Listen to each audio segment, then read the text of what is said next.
আমন্ত্রণ জানাচ্ছি প্রতি শুক্রবারের বিশেষ আয়োজন করোনা যুদ্ধে বাংলাদেশ অনুষ্ঠানে। সঙ্গে আছে মিস সেলিম আমরাও খান। দর্শক, দেশে করোনার ভারতীয় ডেল্টা ভ্যারিয়েন্টের সংক্রমণ বেড়েই চলেছে। টানা ১৩ দিন ধরে প্রতিদিনই ২০০-র বেশি করোনা রোগী মারা গেছে দেশে। গেল ২৪ ঘন্টায় মারা গেছেন আরও ২৪৮ জন করোনা আক্রান্ত রোগী। করোনা সংক্রমণ রোধে সরকার যে কঠোর বিধিনিষেধ ঘোষণা করেছিল তা ১০ আগস্ট মধ্যরাত পর্যন্ত বাড়ানো হলেও বিধিনিষেধ এখন অনেকটাই অকার্যকর হয়ে পড়েছে। ১০ তারিখের পর ধীরে ধীরে সব খুলে দেওয়ার কথা বলা হয়েছে। দেশে করোনার সংক্রমণ যখন বাড়ছে তখন বিধিনিষেধের শিথিলতা নিয়ে প্রশ্ন উঠলেও অর্থনীতি ও জীবিকার ক্ষতি বিবেচনায় বিধিনিষেধের মেয়াদ আর বাড়ানোর পক্ষে রয়েছে জোরালো মতামত, আর না বাড়ানোর পক্ষে রয়েছে মতামত। বিশেষজ্ঞরা বলছেন, পরিস্থিতি সামাল দিতে যত দ্রুত সম্ভব অধিক সংখ্যক মানুষকে করোনার টিকা দেওয়ার বিকল্প নেই। এদিকে কাল থেকে শুরু হচ্ছে গ্রাম পর্যায়ে গণটিকা প্রদান কর্মসূচি। তবে টিকার নির্ভরযোগ্য সংস্থান, ব্যবস্থাপনা কিংবা রেজিস্ট্রেশন জটিলতা কিভাবে দূর করা হবে ইত্যাদি নিয়েও রয়েছে প্রশ্ন। এসবকে সামনে রেখেই দর্শক, আজ আমাদের আলোচনা বিষয় এটাই কি শেষ লকডাউন?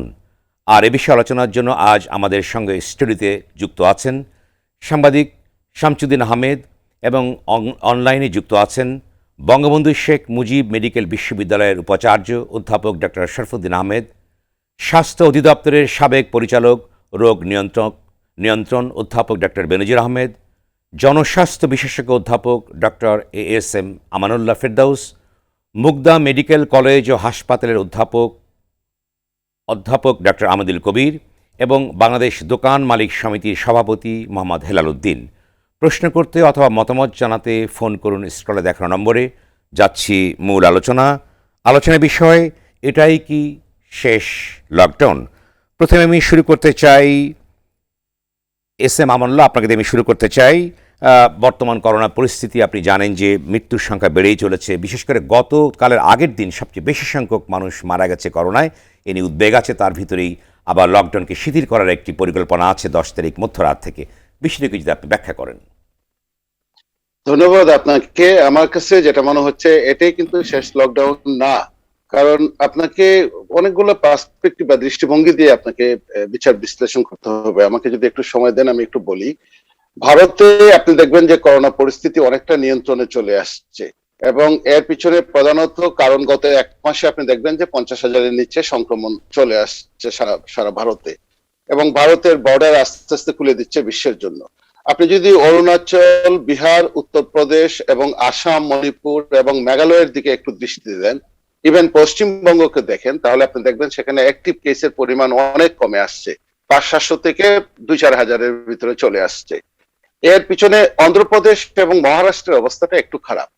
এর পিছনে কারণটা কি? ভারতের এই হঠাৎ করে তাদের এটার পিছনে কারণটা কি? এতে দুটা কারণ। একটা হলো তারা কোনো কোনো জায়গাতে লকডাউনটা সাংঘাতিক রকম ভাবে কঠিন ভাবে তারা সেটা পালন করেছে, এবং প্রায় বেশিরভাগ রাষ্ট্রগুলোতেই প্রদেশগুলোতেই তারা সন্ধ্যার পরে কারফিউ দিয়ে রেখেছে, এবং সন্ধ্যার আগেই সমস্ত বিপণী বিতান বন্ধ হয়ে যাচ্ছে এবং সন্ধ্যার পরে একটা কারফিউ দিয়ে রেখেছে। এবং ভারতে এটা একটা কারণ। আরেকটা হলো তারা টিকা দিয়েছে। ভারতে এখন পর্যন্ত প্রায় ৪০%-এর উপরে ১ ডোজ টিকা শেষ হয়ে আসছে, এবং ভারত থেকে ১৩%-এর মতো ২ ডোজ টিকা দিয়ে আসছে। তার মানে আমরা কি বুঝতে পারি যে আমরা এরকম একটা মহামারী নিয়ন্ত্রণের ক্ষেত্রে বিশ্বের অন্যান্য দেশেও যারা নিয়ন্ত্রণের কিছুটা কাছাকাছি চলে এসেছে, তাদের দুটা জিনিস, একটা হলো যখন দরকার পড়ে তখন লকডাউনটা দিতে হবে, কারফিউ দিতে হবে এবং টিকার পরিমাণটা বাড়াতে হবে। অতএব আমাদের দেশে এখনই এটাই শেষ লকডাউন, এই কথাটা এখন কিন্তু বলা না, মানুষ প্রত্যাশা করছে। ডক্টর আমানুল্লাহ ফেরদাউস, আপনি বলুন যে যেখানে একটি বড় ধরনের সংক্রমণ চলছে, আমরা বিশাল যে সংক্রমণের ভিতরে আছি, সেই মুহূর্তে লকডাউন যে খুলে দেওয়ার একটি পরিকল্পনা ঘোষণা দেওয়া হয়েছে, এই বিষয়টিকে আপনি কি বলবেন যে বড় বিপর্যয় আরো আছে কিনা, আমাদের জন্য অপেক্ষা করছে কিনা?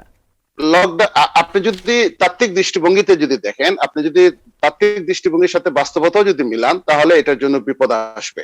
আপনি লকডাউনটা যদি ১০ তারিখের পরে যদি আপনি খুলে দেন, হ্যাঁ, বাস্তবতা, জীবন জীবিকার প্রয়োজনে, বাস্তবতার কারণে যতটুকু করেছেন ততটুকু ঠিক আছে, করতে হয়েছে, আপনি করেছেন। কিন্তু একদম ঢালাও ভাবে যদি আপনি সবকিছু ছেড়ে দেন তাহলে কিন্তু হবে না। আমরা যে দু একটা পয়েন্ট আমি বলি, তাহলে কি করা যেতে পারে, আমরা সাজেশনের কথা বলি একটু। আমরা তো আলোচনা অনেক করলাম এবং এগুলা না, আমরা আমরা সাজেশনের পরে পরবর্তী পর্যায়ে আসবে, কিন্তু ধরেন যে লকডাউনটা যদি তুলে নেওয়া হয়, ওটা শিথিল করা হয়, সেক্ষেত্রে যে ভয়াবহতার কথা আপনি বলছেন, আরও কি ঘটতে পারে? যেখানে অনেকেই বলছে যে আমাদের পর্যাপ্ত ভ্যাকসিন নাই কিংবা দেওয়া হয়নি, যেখানে 164 মিলিয়ন জনসংখ্যার জনবসতিপূর্ণ একটা এলাকা, সেখানে কি ধরনের আরো বিপর্যয় ঘটতে পারে? আপনি আপনি এখন 5 লাখ 7 লাখ টিকার কথা বলছেন, এখান থেকে 5 লাখ, ওখান থেকে 6 লাখ। এখন তো লাখের হিসাবে চলবে না, আপনার তো কোটির হিসাবে যেতে হবে। আপনার প্রায় 2.5 কোটির মতো ভ্যাকসিন আমাদের এখানে ছিল, 1.5 কোটির মতো দেওয়া হয়েছে, 1 কোটি প্লাস ভ্যাকসিন আমাদের কাছে আছে। এটি আপনি 50 লক্ষ লোককে আপনি ভ্যাকসিন দিতে পারবেন। আরো কিছু ভ্যাকসিন আসবে এই মাসেই, আগামী মাসে কিছু ভ্যাকসিন আসবে। কিন্তু যে পরিমাণ ভ্যাকসিন আসার কথা আর যে পরিমাণ লোকজনদেরকে আমাদেরকে এখানে ভ্যাকসিন দেওয়ার কথা, সেটার তুলনায় এটা অনেকটাই পিনাক। আপনি যদি 1 কোটি লোককে ভ্যাকসিন দিতে পারেন প্রতি মাসে, তাহলে আপনাকে আগামী 10-12 মাস লাগবে আপনাকে ভ্যাকসিন দিয়ে শেষ করতে। ততদিনে কিন্তু আপনার এই যে প্রয়োজনীয়তা, টিকার প্রয়োজনীয়তা, সেটাও কিন্তু আপনার কমে আসবে। তাহলে এখন এই মুহূর্তে যে কাজটা করা দরকার ছিল, সেটা হলো প্রচুর পরিমাণে টিকার মানে স্বল্পতার কথা এখন আর কেউ শুনতে চায় না। প্রচুর পরিমাণে টিকা আমাদেরকে ইম্পোর্ট করতে হবে, যেভাবে পারা যায় আনতে হবে। এক একজন এক এক কথা বললে হবে না। আপনার স্বাস্থ্য মন্ত্রণালয়ের কথা যদি মুক্তিযুদ্ধ বিষয়ক মন্ত্রণালয় বলে তাহলে চলবে না। স্বাস্থ্য মন্ত্রণালয়ের কথা স্বাস্থ্যমন্ত্রী বলবেন, স্বাস্থ্য সচিব বলবেন, স্বাস্থ্যের ডিজি বলবেন। এখন দেখা যাচ্ছে যে এক একজন এক এক ধরনের কথা বলেন, যে 18 বছরের ঊর্ধ্বে বের হতে পারবে না, আবার পরের দিন সকাল হাসাহাসির পর্যায়ে চলে গেছে বিষয়গুলো। অর্থাৎ আমরা ডাক্তার আমানুল্লাহ ফেরদৌস, আপনি বলতে চেয়েছেন যে টিকার বিকল্প নেই, অনেক টিকা আমাদের আনতে হবে। আমি আপনার কাছে আবারও আসবো, টিকার বিকল্প নেই, এবং লকডাউন আপাতত লকডাউনটাকে অগাস্ট পর্যন্ত কন্টিনিউ না করার কোনো বিকল্প নেই। ধন্যবাদ আপনাকে। ধন্যবাদ ডাক্তার শরফুদ্দিন। আপনি বলুন, যে যেখানে বলা হচ্ছে যে টিকার বিকল্প নেই, কিন্তু আমাদের হাতে স্বল্প সংখ্যক টিকা রয়েছে, এই অবস্থায় লকডাউন শিথিল করা হচ্ছে, আপনি কি বলবেন এ প্রসঙ্গে? প্রথমত আপনাকে ধন্যবাদ জানাই। এবং যেখানে 98% ভারতীয় ভেরিয়েন্ট ডেল্টা ভাইরাস আক্রান্ত হয়েছে, জুলাই মাসে যে পরিসংখ্যানটি, যে গবেষণাটি রয়েছে, সেই ক্ষেত্রে আমরা, আপনাদেরই গবেষণা আছে, সেক্ষেত্রে খুলে দেওয়ার একটি প্রবণতা, টিকা কম কি ঘটতে পারে এই জনবহুল দেশে?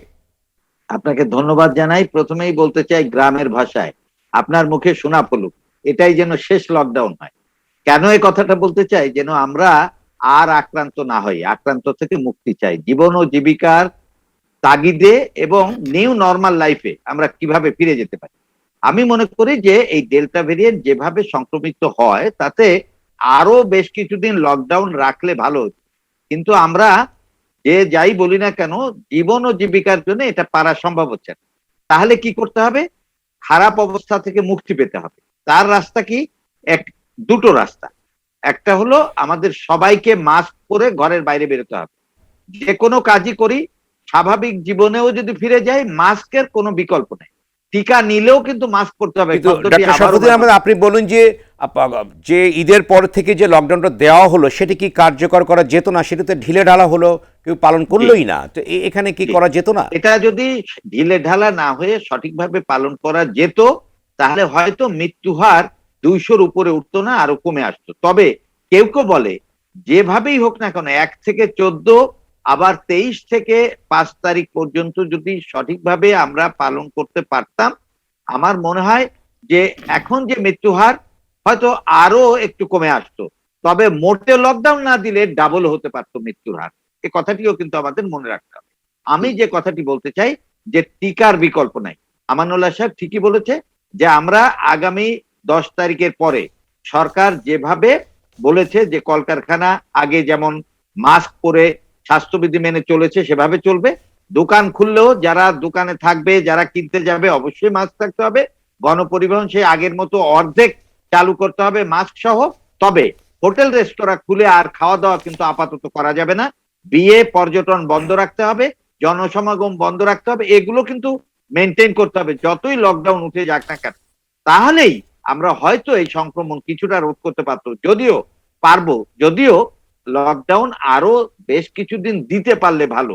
যদি আমরা না দিতে পারি, পরবর্তী পর্যায়ে যদি পরিস্থিতি খারাপ হয়, আবার আমাদেরকে লকডাউনে যেতে হবে। আপনি বললেন যে আপনি মাস্কের কথা বললেন, যে সাধারণ মানুষকে মাস্ক পরাতে উদ্বুদ্ধ করতে হবে। অন্যদিকে বাংলাদেশে যে টিকা আছে, মজুত আছে, তা হচ্ছে 2,56,54,000 টিকা মোট আছে আমাদের। সেই ক্ষেত্রে যেখানে মাস্কও পড়ছে না, টিকাও অপর্যাপ্ত রয়েছে, সেক্ষেত্রে কি হবে? আমি আপনাকে একটা পরিসংখ্যান দেই। ঢাকা শহরে এখন প্রত্যেক হাসপাতালে যে রোগী, সব কিন্তু গ্রাম থেকে আসা, এবং তার সংখ্যা প্রায় 75 থেকে 80 ভাগ। এই যে গ্রাম থেকে লোক এসছে, এরা কেউ কিন্তু টিকা নেয়নি।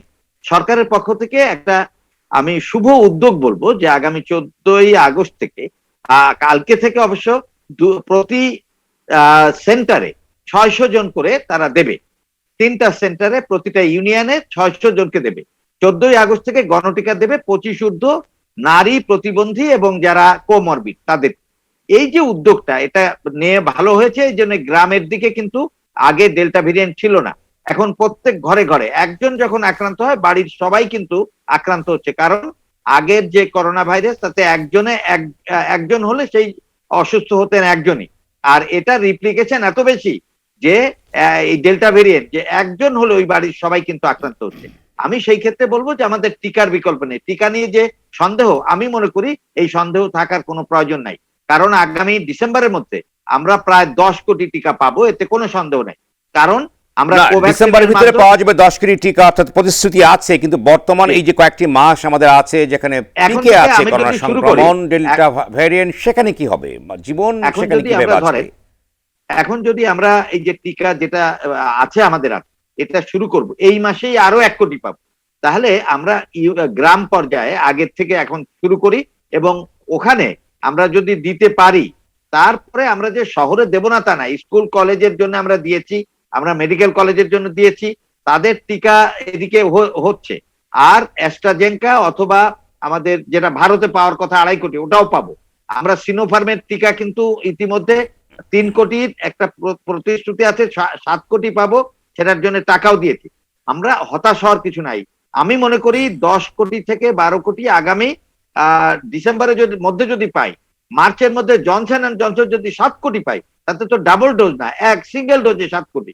সবকিছু মিলে আগামী 6 মাসের মধ্যে আমি বিশ্বাস করি পারবো। কারণ আমাদের ইপিআই তে 6টা মাস থেকে বিরাট সময়। ডক্টর শরফুদ্দিন, আবারও আমি আপনার কাছে আসবো, এই পর্যায়ে যাচ্ছি। মোহাম্মদ হেলাল উদ্দিন, আপনি তো বাংলাদেশ দোকান মালিক সমিতির সভাপতি, এবং 10 তারিখ থেকে লকডাউন শিথিল করা হবে, দোকানপাট খুলে দেওয়া হবে, যেটা প্রজ্ঞাপনে আছে। কিন্তু আমরা দেখেছি যে মুহূর্তে করোনা সংক্রমণ বৃদ্ধি পাচ্ছে, একটি জটিল অবস্থার ভিতরে আমরা আছি। অতীতেও দেখেছি যে দোকানগুলো যখন খুলে দেওয়া হয় তখন স্বাস্থ্যবিধি ক্রেতা কিংবা যারা দোকান মালিক তারা পালন করেন, এবং বিভিন্ন জায়গায় যে স্যানিটাইজেশনের ব্যবস্থা করা ছিল সেইগুলো অধিকাংশ কিন্তু নষ্ট অবস্থায় আমরা লক্ষ্য করেছি। এই বর্তমান এই প্রেক্ষাপটে আপনারা কীভাবে এই বিধিনিষেধগুলোকে মান্য করবেন, এই প্রসঙ্গে আপনি বলবেন। একটি ফোনটা নিয়ে একজন দর্শক আপনার কাছে একটি ফোন করেছে। দর্শক, আপনার পরিচয় দিয়ে সংক্ষেপে আপনার প্রশ্নটি বলুন। জি, আসসালামু আলাইকুম। আমি কৃষিবিদ মোহাম্মদ শাহাবুল্লাহ সরকার, সিলেট থেকে বলছিলাম। আমরা সাধারণ মানুষ যেটা মনে করছি, সরকার কোনো অবস্থাতেই কঠোর লকডাউন দিতে আগ্রহী নয় কিংবা সমর্থ নয়। এ সময় যেহেতু জীবনের সাথে জীবিকাকে টেনে নিয়ে আসা হচ্ছে, যদিও করোনাটা মহামারী, তো সেক্ষেত্রে আমাদের শিক্ষার কি হবে? সম্মানিত রিসোর্স পার্সন বৃন্দ, আপনারা জানেন যে একটা জাতিকে যদি মাছের সাথে তুলনা করা হয়, সেক্ষেত্রে মাছের মাথাটা হলো শিক্ষা, আর মাছের পচন শুরু হয় মাথা থেকে। একজন অভিভাবক হিসাবে, বিশ্ববিদ্যালয় পড়ুয়া ছাত্র ছাত্রীর অভিভাবক হিসাবে আমি খুব দুশ্চিন্তায় আছি। প্লিজ, শিক্ষাটার কি হবে? ধন্যবাদ। ধন্যবাদ আপনাকে। আমি এই উত্তরটা আমি প্রত্যাশা করছি অধ্যাপক ডক্টর শরফুদ্দিন আহমেদ, আপনার কাছে আমি এই যে দর্শক প্রশ্ন করেছেন, কি উত্তর হতে পারে? প্রশ্ন করেছেন উনি, উদ্বিগ্ন হওয়ারই কথা। প্রায় দীর্ঘদিন হলো আমরা স্কুল কলেজ বন্ধ রেখেছি। প্রথমত বলি যে বিশ্ববিদ্যালয় এবং মেডিকেল কলেজগুলোর ছাত্রছাত্রীদেরকে টিকা দেওয়ার কাজ প্রায় সম্পন্ন হয়েছে। এরপরে স্কুল কলেজের সম্পন্ন করে নভেম্বর থেকে স্কুল কলেজ খোলার ব্যাপারে সরকার যে পদক্ষেপ নিয়েছেন, আমি আপনার উদ্বিগ্নতার সাথে সহমত পোষণ করে বলি যে আগামী নভেম্বরের মধ্যেই যাতে করে আমরা স্কুল কলেজ গুলো খুলে দিতে পারি, তার জন্য টিকা দেওয়ার কার্যক্রমটা স্কুল কলেজের ছাত্রছাত্রীদের মধ্যে ব্যাপক হারে করতে হবে। আর মেডিকেল কলেজগুলোতে কিন্তু টিকা দেওয়া হয়ে গেছে এবং অলরেডি পরীক্ষা নেওয়ার প্রস্তুতি নেওয়া হয়েছে। বিশ্ববিদ্যালয়েও আমরা আশা করি আগামী অক্টোবরের মধ্যে খুলে যেতে পারবে, যেহেতু তাদেরকেও টিকার আওতায় আনা হয়েছে। আমি একটু অ্যাড করি এখানে, সেলিম ভাই, আমি এখানে একটু অ্যাড করি। আমাদেরকে বাস্তবতাটা আমাদেরকে মানতে হবে। আজকে 15-16 মাস ধরে স্কুল কলেজ বিশ্ববিদ্যালয় বন্ধ। আপনি 18 বছরের ঊর্ধ্বে টিকা দিবেন সবাইকে বলছেন, আপনি 18 বছরের ঊর্ধ্বে বিশ্ববিদ্যালয়ে আপনি 18 বছরের ঊর্ধ্বে যে সমস্ত শিক্ষার্থী আছে তাদেরকে টিকা দিবেন। 18 বছরের ঊর্ধ্বে শিক্ষার্থী ছাড়া যারা, তাদেরকে যদি আপনি টিকা দেন, সেই টিকা আপনার কাছে নাই। আমার উচ্চশিক্ষায় বিশ্ববিদ্যালয় লেভেলে 36 লাখ, 37 লক্ষ থেকে প্রায় 40 লক্ষ শিক্ষার্থী আছে উচ্চশিক্ষা প্রতিষ্ঠানগুলোতে সারা দেশে। পাবলিক বিশ্ববিদ্যালয়ে আছে প্রায় 6 লক্ষের মতো, হলে থাকে প্রায় 1.5 লাখের মতো স্টুডেন্ট। আর সারা দেশে যে ছাত্রছাত্রী, তাদেরকে হিসাব করলে 4.5 কোটি থেকে 5 কোটি। আপনার 5 কোটি শিক্ষার্থীদেরকে টিকা দিলে আপনার 10 কোটি টিকা দরকার। সেই 10 কোটি টিকা কোথায় আছে? আমি তো শুধু এমনি বললে, আমরা শুধু এমনি বললে তো হবে না। আমাদের ঠিক আছে, শিক্ষক এবং স্টুডেন্টের সংখ্যা কত, ঠিক আছে, এবং তাদেরকে আমরা দিতে গেলে আমাকে যে প্ল্যানটা, যে বাস্তবায়নের যে সিস্টেমটা আমি যে বাস্তবায়ন করব, তাদেরকে যে একটা ক্র্যাশ প্রোগ্রাম, সেইটার যে মানে গ্রহণযোগ্যতা এবং আমার যে অ্যাকসেপ্টেবিলিটি, সেই জিনিসগুলো মানে দৃষ্টিগোচর, মানে আপনার দৃষ্টিগোচর হচ্ছে না। ঢাকা ভার্সিটিতে আছেন আমানুল্লাহ সাহেব, আপনাকে আমি একটা কথা বলি, আপনার ভার্সিটি বন্ধ নাই, আপনি নিজেও ক্লাস নিচ্ছেন, ছাত্ররাও পড়ছে, পরীক্ষাও নেবেন আপনারা। সুতরাং আপনাকে বিশ্ববিদ্যালয়ে ক্লাস চলছে, পরীক্ষা চলছে, বিশ্ববিদ্যালয়ে ক্লাস চলছে, পরীক্ষা চলছে। আমি বিশ্ববিদ্যালয় নিয়ে আমরা আমার স্কুল কলেজের যে শিক্ষার্থী যারা স্কুল কলেজে 4.5 কোটি, 1-2 জন না, কিন্তু 4.5 কোটি, 4.5 কোটি যে দেশে, কারণ ইয়াং পপুলেশনের দেশ এটা, সারা দেশটাই হলো ইয়াং পপুলার। আমরা বিশ্ববিদ্যালয় নিয়ে চিন্তিত না, বিশ্ববিদ্যালয় স্কুল কলেজের যে ছাত্রছাত্রী আছে তাদের কি হবে? ধন্যবাদ। এই প্রসঙ্গে আমি আবারও আসবে পর্যায়ে যাচ্ছি। মোহাম্মদ হেলাল উদ্দিন, যে প্রশ্ন আপনি করেছিলাম যে দোকান তো খুলে দেওয়া হবে 10 তারিখের পর থেকে, তখন কি হবে? আপনারা কি ব্যবস্থা নিচ্ছেন বা আপনাদের প্রস্তুতি কি আছে? ধন্যবাদ গৌরব ভাই। প্রথমত আমি একটু বলি, প্রথমত আমি যে জিনিসটা যেখানে বলা হচ্ছে, আমাদের আমানুল্লাহ সাহেব যে কথাগুলো বললেন, ভারতে আমরা কি দেখলাম, ভারতের সর্বোচ্চ পিকে ওঠার পরে কিন্তু ধীরে ধীরে নামতে শুরু করলো, এবং এই পৃথিবীতে আমরা যত জায়গায় দেখেছি সব জায়গাটা পিকে উঠেছে, তারপর ধীরে ধীরে নেমে এসছে। আমাদের যারা স্বাস্থ্য বিশেষজ্ঞ, তাদের কথা শুনে কিন্তু গত এই 17-18 মাসে আমরাও কিন্তু অনেক কিছু শিখে ফেলেছি বলে আমাদের কাছে মনে হয়, বিশেষজ্ঞদের কথা শুনে শুনে। ওনারা কি বলছেন? ওনারা বলছেন যে এটা প্রত্যেকের হবে, এটা পর্যায়ক্রমে প্রত্যেকেরই হবে। এখন আমাদের যে চেষ্টাটা, সেটা হচ্ছে আমরা মৃত্যুর হারটা কিভাবে কমাবো, এটা হচ্ছে বিশেষজ্ঞদের কথা। আমি শুধু বিশেষজ্ঞদের কথাগুলো কোট করছি। আচ্ছা, এখন প্রশ্ন হচ্ছে, ওনারা বলছেন লকডাউন কোনো মানে না, দীর্ঘমেয়াদী কোনো প্রসেস না। আপনি দেখেন উমরা ভাই, যদি আপনি এভাবে খেয়াল করেন সেলিম ভাই, গত 16 মাসের মধ্যে সবচেয়ে বেশি কঠিন লকডাউনে ছিলাম আমরা জুলাই মাসে। আমরা বেসিক্যালি ক্ষুদ্র এবং অতি ক্ষুদ্র ব্যবসায়ীরা কিন্তু 4 দিন আগে থেকে লকডাউনে চলে গেল, অর্থাৎ 28 তারিখ থেকে চলে গেল, সমগ্র দেশ আসলো কিন্তু 1 জুলাই থেকে। এরপরে প্রথমটা খুবই ভালো, আমার মনে হয় যে একটা ভালো লকডাউন আমরা দেখেছি। পরবর্তী পর্যায়ে ঈদের জন্য কিছু খুলে দেওয়া হলো, এবং এই খুলে দেওয়া না হলে আমাদের কত মানুষ যে না খেয়ে থাকতো, এটা সেলিম ভাই চিন্তা করা যায় না। আমরা আবার কিছুটা ব্রিদিং পাওয়ার সময় পেয়েছে, আমরা এখন কিছুটা ডাল ভাত খাচ্ছি। আচ্ছা, এরপরে আবার যে লকডাউনটা হচ্ছে, সেখানে প্রশ্নটা হচ্ছে জনাব হেলাল উদ্দিন, প্রশ্নটা হচ্ছে যে 10 তারিখের পর তো খুলে দেওয়া হবে, আপনাদের প্রস্তুতি কি আছে? অর্থাৎ স্বাস্থ্যবিধি কড়াকড়ি মানার আমরা লক্ষণ দেখিনি অতীতে। সুপারমার্কেট গুলো খুলেছে, দোকানগুলো খুলেছে, সেখানে মানা হয়নি। আপনারা সে ব্যাপারে কি করছেন, বা তখন কি করবেন আপনারা দোকান খুলে দেওয়ার পরে, যখন পিকে চলছে করোনা সংক্রমণ? সেলিম ভাই, আপনি খেয়াল করে দেখবেন যে আমরা গত রমজানে যখন খুলেছিলাম, আমরা একেবারে 90% স্বাস্থ্যবিধি মেনে আমরা জীবাণুনাশক টানেল তৈরি করেছিলাম, প্রত্যেকের 100% মানুষের মুখে মাস্ক লাগাবার ব্যবস্থা করেছিলাম, আমরা স্যানিটাইজ করেছিলাম। শুধু পারিনি একটি জায়গায় সামাজিক দূরত্বটা বজায় রাখতে, কারণ ঈদের সময় এত গাদাগাদি করে মানুষ আসে। মোহাম্মদ হেলাল উদ্দিন, আমরা লক্ষ্য করেছি এটি ছিল, কিন্তু পরবর্তী পর্যায়ে সব ভেস্তে গেছে এবং কোনো নিয়ম কানুন মানা হয়নি। অনেক জায়গায় আমরা দেখেছি, সে ব্যাপারে আপনাদের মনিটরিং ছিল না, বা মনিটরিং থাকে নাই কেন, বা থাকার কোনো প্রক্রিয়া আছে কিনা? সেলিম ভাই, যেটা ছিল না সেটা ফুটপাত, এবং যে চ্যানেলগুলো আমরা দেখেছি যে বিভিন্ন সুপারমার্কেটে, জনাব হেলাল উদ্দিন, যে সমস্ত আমরা স্প্রে মেশিনগুলো দেখেছি, টানেল দেখেছি, সেগুলো কিন্তু অকার্যকর ছিল। সেলিম ভাই, আমি দায়িত্ব নিয়ে বলছি, এটা অনেক জায়গায় হয়েছে, সেটা হচ্ছে আমাদের ফুটপাতগুলো কিন্তু আমাদের নিয়ন্ত্রণের বাইরে। সেটা কারা করে সেটা আপনি নিজেও জানেন, আমি সেই জায়গায় যাচ্ছি না। আমরা যে কাজটি করেছি, আমরা কিন্তু, আপনি যদি এভাবে খেয়াল করেন, আমি খুব অনেস্টলি বলছি, আমরা এই পর্যন্ত কোনো দোকান মালিক বা কর্মচারী আক্রান্ত হয়ে মৃত্যুবরণ করেছেন এরকম খুব বেশি সংবাদ আমার কাছে কিন্তু নাই, আল্লাহ মাফ করো। তো বিষয়টা আমি যেটা বলতে চাই যে আমরা কিন্তু চেষ্টা করেছি, এবং আপনি জানেন আমরা গত জুন জুলাই থেকে আমরা বিনামূল্যে মাস্ক দিয়েছি, আমরা সাবান দিয়েছি, স্যানিটাইজ দিয়েছি, এবং এখন আমরা যে কথা বারবার বলছি, যেটা ডাক্তাররা বলছেন, যেটা আমাদের স্বাস্থ্য বিশেষজ্ঞরা বলছেন, আমরা এই জন্য গত সপ্তাহে আমরা একটা প্রেস কনফারেন্স করে দাবি করেছি পুলিশের হাতে লাঠি দেন, পুলিশ মাস্ক ব্যবহার যারা করবে না তাদেরকে লাঠি চার্জ করবে। যদি একটা রোগীকে আপনি অপারেশন করে ভালো করতে পারেন, কেন তাকে ভালো করার জন্য, সুস্থ করার জন্য অপারেশন করেন, আর একটা লাঠিচার্জ করা যাবে না তাকে সুস্থ রাখার জন্য? আমরা দেখছি মাস্কের ব্যাপারে আমরা একটু উদাসীন। আমরা বারবার মনে করছি আমরা টিকা দেওয়ার পরেও কিন্তু আমরা নিরাপদ না। টিকা দেওয়ার পরেও বাংলাদেশে 2-3 জনের 4 জনের 2-3 বার করে হয়েছে। সেক্ষেত্রে আমরা মনে করি মাস্ক মাস্ক মাস্ক স্বাস্থ্যবিধি আমাদের মানতে হবে, তার জন্য পুলিশকে দায়িত্ব দিতে হবে এবং প্রয়োজন হলে মোহাম্মদ হেলালুদ্দিন ছোট্ট একটি প্রশ্ন আপনার কাছে। দায়িত্ব দিলে আমাদের কোনো আপত্তি নাই। মোহাম্মদ হেলালুদ্দিন ছোট্ট একটি প্রশ্ন আপনার কাছে, যে সুপার মার্কেটগুলোতে যে করোনা কিলারের যে মেশিনগুলো ছিল, প্যানেলগুলো ছিল, সেগুলো আমরা তো দেখতে পাচ্ছি না যে সচল আছে বা ছিল। আমরা লক্ষ্য করেছি, এই ব্যাপারে আপনাদের কোনো উদ্যোগ আছে কিনা এগুলো সচল করতে হবে টানেলগুলোকে? না, ধন্যবাদ সেলিম ভাই। আমাদের যেটা জীবাণুনাশক টানেল করেছিলাম এতে খুব বেশি উপকার আসে নাই। এখন সর্বশেষ যেটা আসছে সেটা হচ্ছে মাস্ক, হাতটাকে স্যানিটাইজ করা এবং সামাজিক দূরত্ব বজায় রাখা।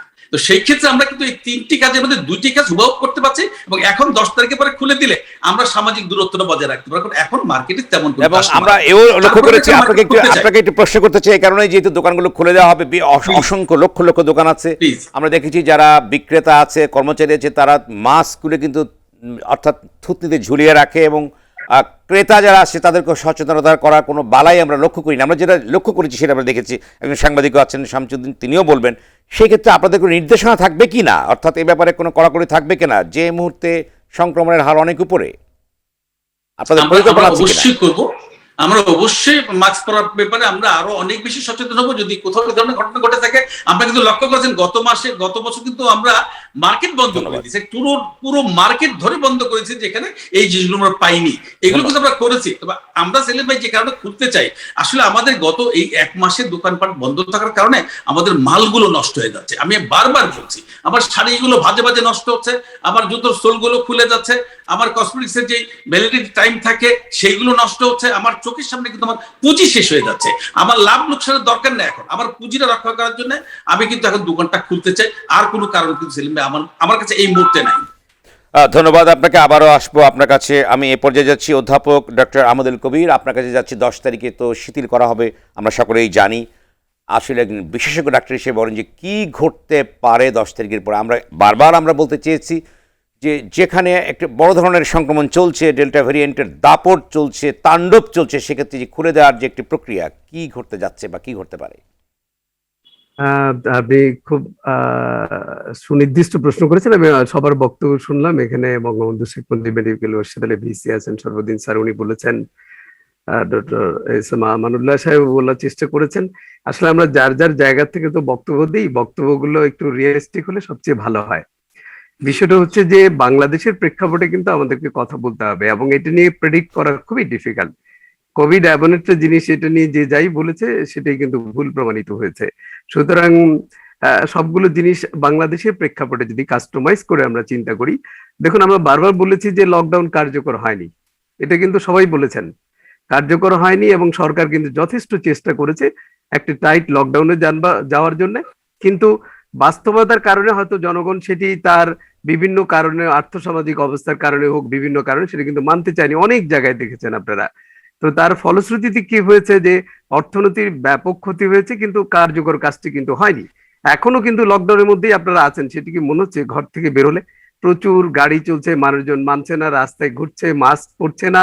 তো এই অবস্থাটি যেখানটায় চলছে, আর আরেকটা জিনিস কিন্তু মাথায় রাখতে হবে যে এই ভাইরাসটি কিন্তু ডিফিউজ, এখন সারা দেশে কিন্তু ছড়িয়ে আছে ডেল্টা ভেরিয়েন্ট, যেটিকে প্রাণপণ চেষ্টা করা হয়েছিল বর্ডার থেকে বন্ধ করে সারা দেশকে এটাকে আগলে রাখা হবে, সেটা কিন্তু আমরা পারিনি। কারণ পারিনি হচ্ছে যে এটি একটি অদৃশ্য শক্তি এবং সবচেয়ে বড় যে জিনিসটি নাগরিকদের যে দায়িত্বের জায়গা, যেটা দিয়ে আসলে প্রিভেন্ট করা যায়। আমি একটা ইনফরমেশন দিলে আপনারা সবাই খুব অবাক হবেন যে ম্যাসাচুসেটস ইউনিভার্সিটিতে জাস্ট লাস্ট উইকের একটা information, 74% of the vaccinated people got infected with COVID virus.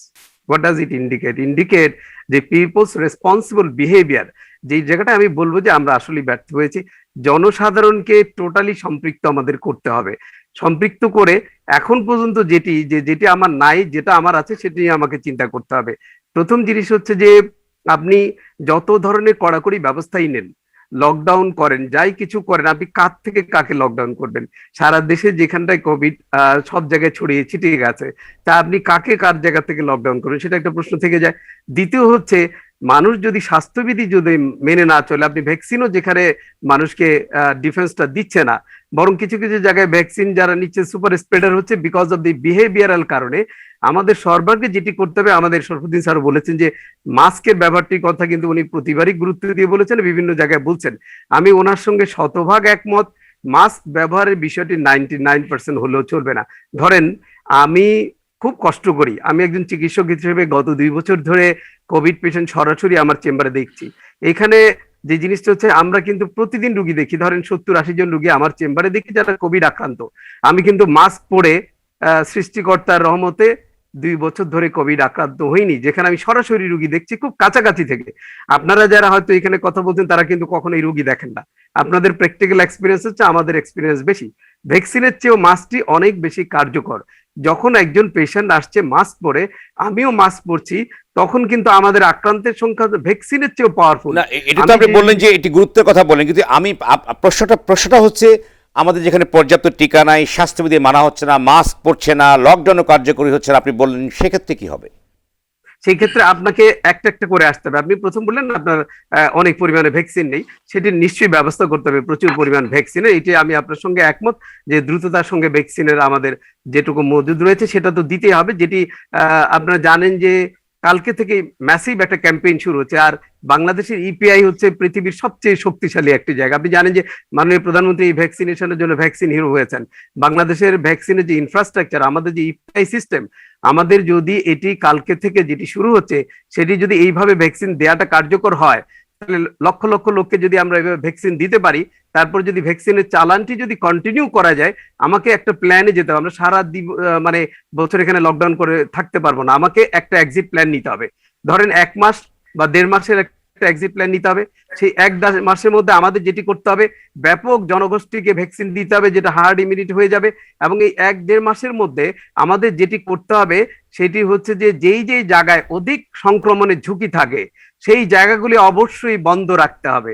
সেটি হচ্ছে যে এই সোকল লকডাউন করে লাভ হচ্ছে না। তো আপনি লকডাউন অনুষ্ঠান হচ্ছে, আপনি লকডাউন করছেন, খাবার রেস্টুরেন্ট খোলা থাকছে, ছড়াচ্ছে কোন জায়গায় বেশি? যে জায়গাটায় মাস্ক খুলে মানুষ কাজগুলো করছে সেখানে কিন্তু ছড়ানোর সংখ্যা বেশি, অন্যান্য জায়গায় কিন্তু ছড়াচ্ছে না। আজকে দেখুন যারা কিন্তু প্রপার স্বাস্থ্যবিধি মেনে চলছে সেখানটা কিন্তু ছড়াচ্ছে না। আপনি যেটা বললেন আমাদের যেটি যেটি নাই সেটার কথা বলে এখানে লাভ নাই, কিন্তু যেটি আছে, যে অস্ত্রগুলো আপনার রয়েছে, আপনার যে অস্ত্র রয়েছে তার মধ্যে সবচেয়ে সহজতম অস্ত্র কোনটা? সেটা হচ্ছে যে মানুষ এই স্বাস্থ্যবিধি মানা এবং মাস্ক পরিধান করা, সেটি হচ্ছে সবচেয়ে সহজতর কিন্তু সেটি অস্ত্র। কেন এবং করা এর গেল না? অর্থনৈতিক সেটা আমরা এইটা কেন আমি প্রয়োগ আসছি। করতে পারছি না? আপনারা বলছেন বিশেষজ্ঞরা, কিন্তু কেন সেটাকে মান্য করানো যাচ্ছে না? কারণ তখন কি হবে এই দেখুন, ব্যাপারে একটা আমি জিনিস শুনবো। হচ্ছে যে- একটি বিরতিতে আমাদের জি, জি। যেতেই হচ্ছে। দর্শক, করোনা যুদ্ধে বাংলাদেশ অনুষ্ঠানে নিচ্ছে ছোট্ট বিরতি, ফিরছি শিগগিরই, সঙ্গেই থাকুন।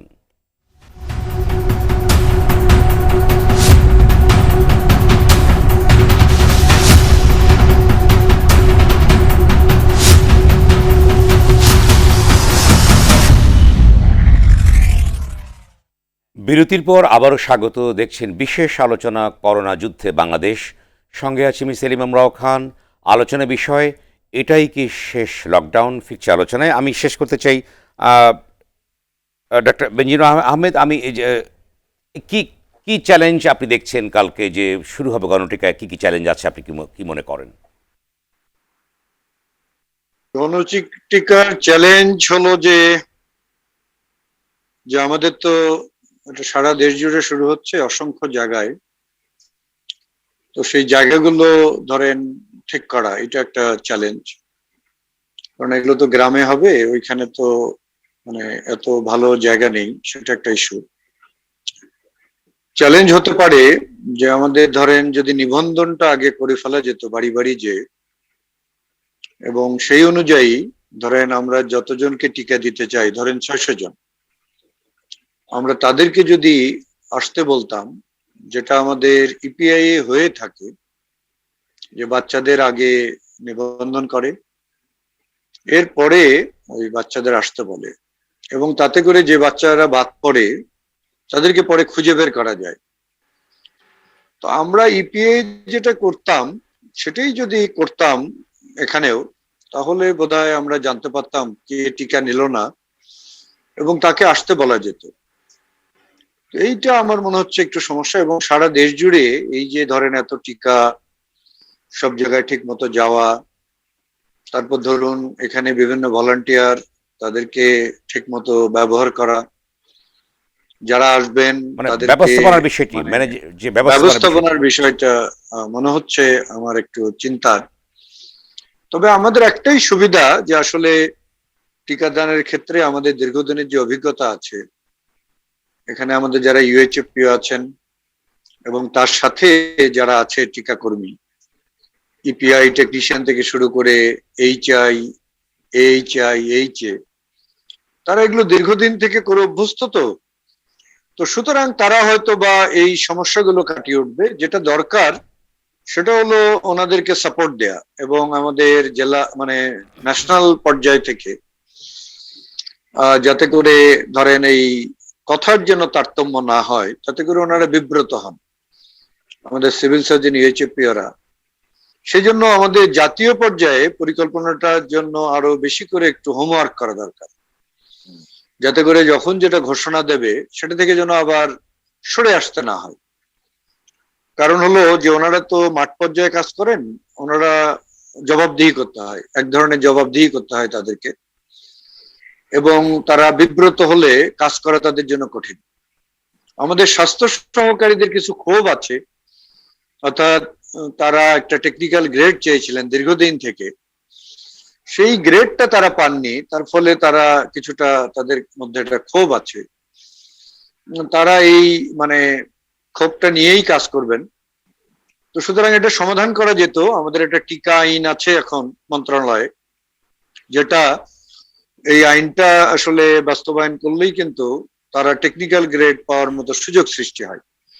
তো এগুলো একটু দেখা যেতে পারে, কারণ হলো যে সামনে বেনজির আহমেদ, আপনি বলুন যে রেজিস্ট্রেশন করলে আগে ভালো হতো, কিন্তু আমরা যতদূর জানি যে সম্পূর্ণ রেজিস্ট্রেশন হয়নি এবং একটি ব্যবস্থাপনা একটি সংকট আছে, আমরা গণমাধ্যমে দেখেছি। সেই ক্ষেত্রে যদি হুড়োহুড়ি সৃষ্টি হয় গ্রামের পর্যায়ে, সেখানে একটি কি ধরনের বা ঘটনা ঘটতে পারে বা সকলে পাবে কিনা বা এই ধরনের চিন্তা লাগছে যে আমি একটু অ্যাড করি প্রফেসর বেনজির। আমাকে যে আজকেই আইডিসিআর ডক্টর আলমগীরের সাথে আমি এক জায়গায় বসছিলাম একটা টক শোতে।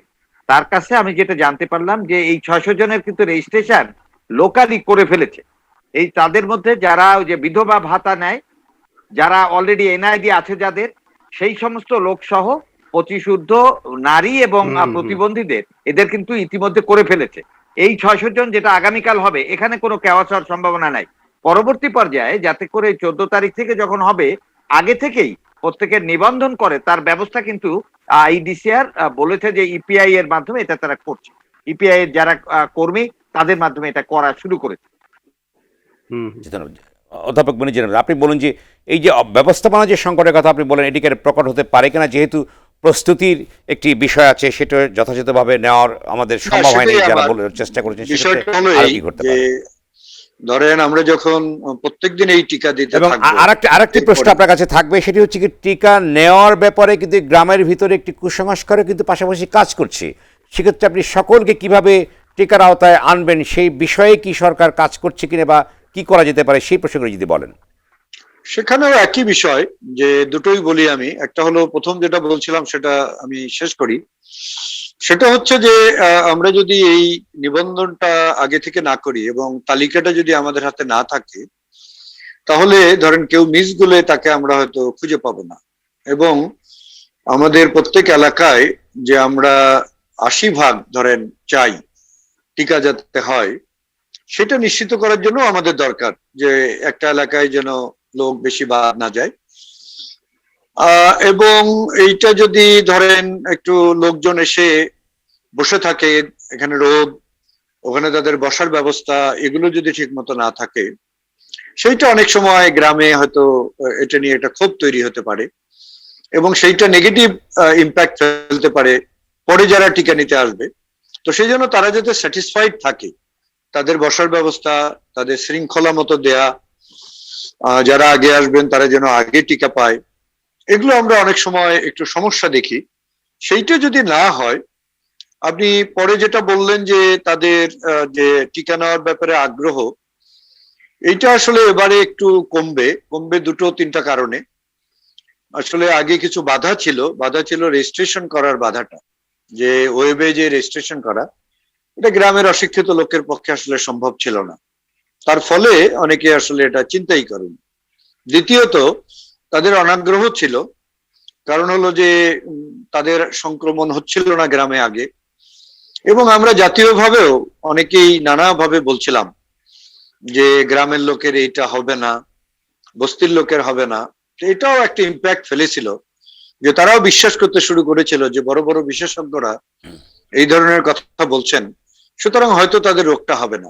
অধ্যাপক বেনজির, আমার আপনাকে মনে হয় থামাতেই হচ্ছে, একটা ফোন আছে আপনার কাছে, দর্শক টেলিফোনে আছেন। দর্শক, আপনার পরিচয় দিয়ে বলুন আপনার প্রশ্নটি।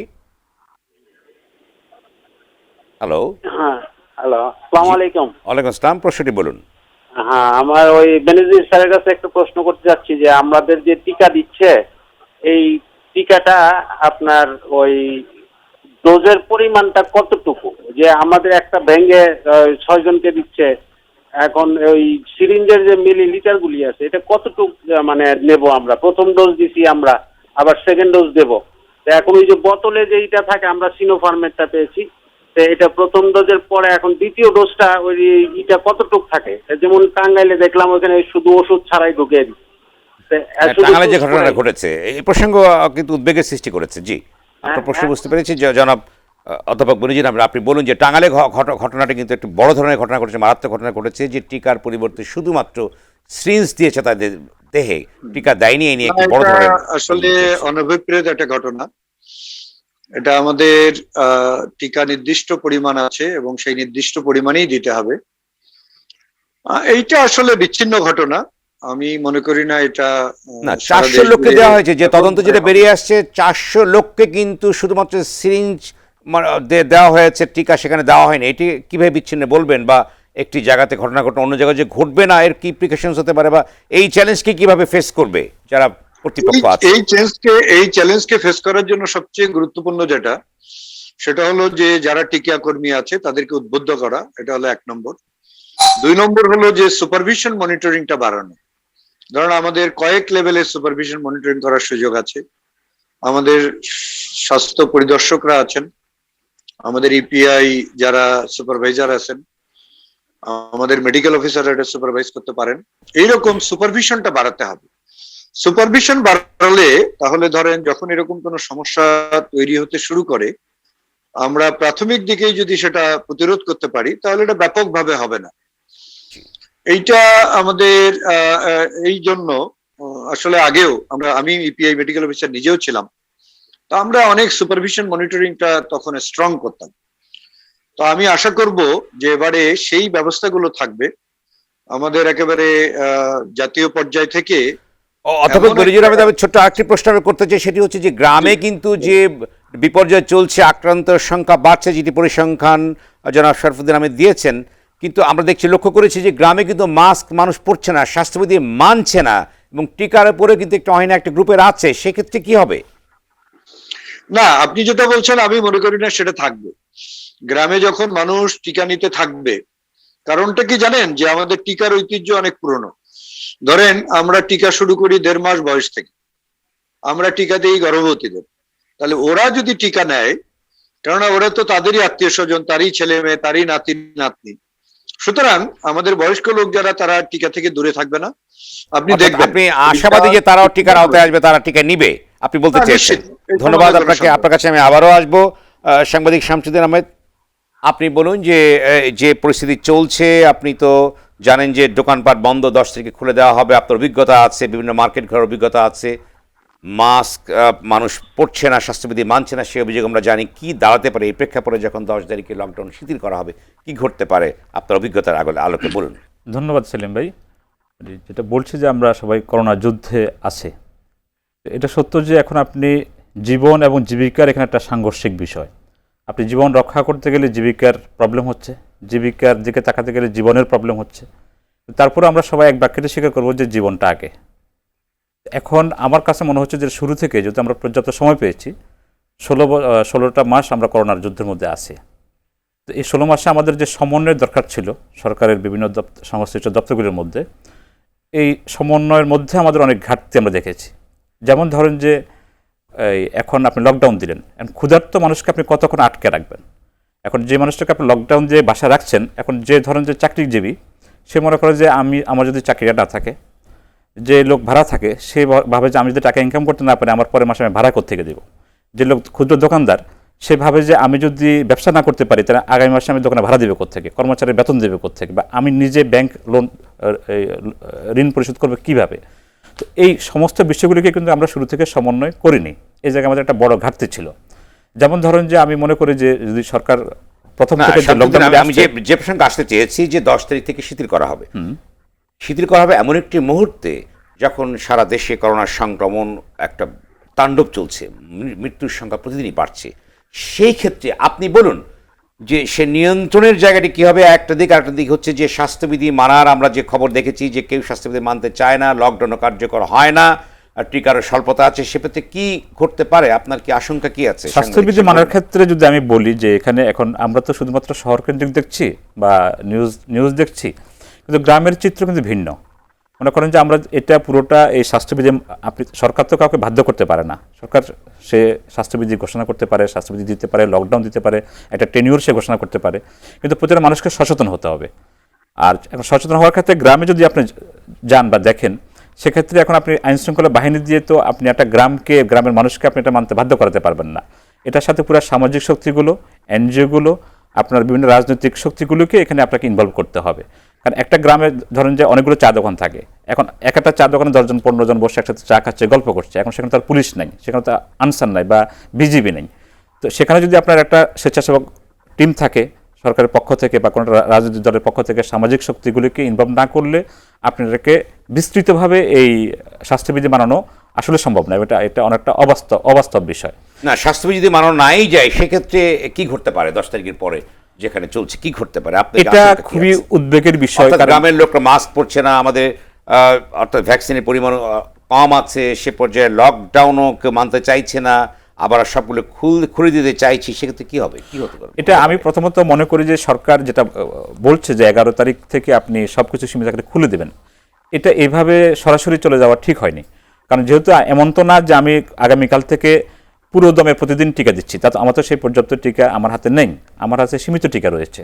এবং প্রথম দিন আমরা 600 জনকে, একটা ইউনিয়নে থাকে ধরেন যে 30,000 40,000 মানুষ, এর মধ্যে 600 জন মানুষকে আপনি টিকা দেবেন, এটা খুবই অপ্রতুল বা এটা আপনি উল্লেখযোগ্য কোনো সংখ্যা না।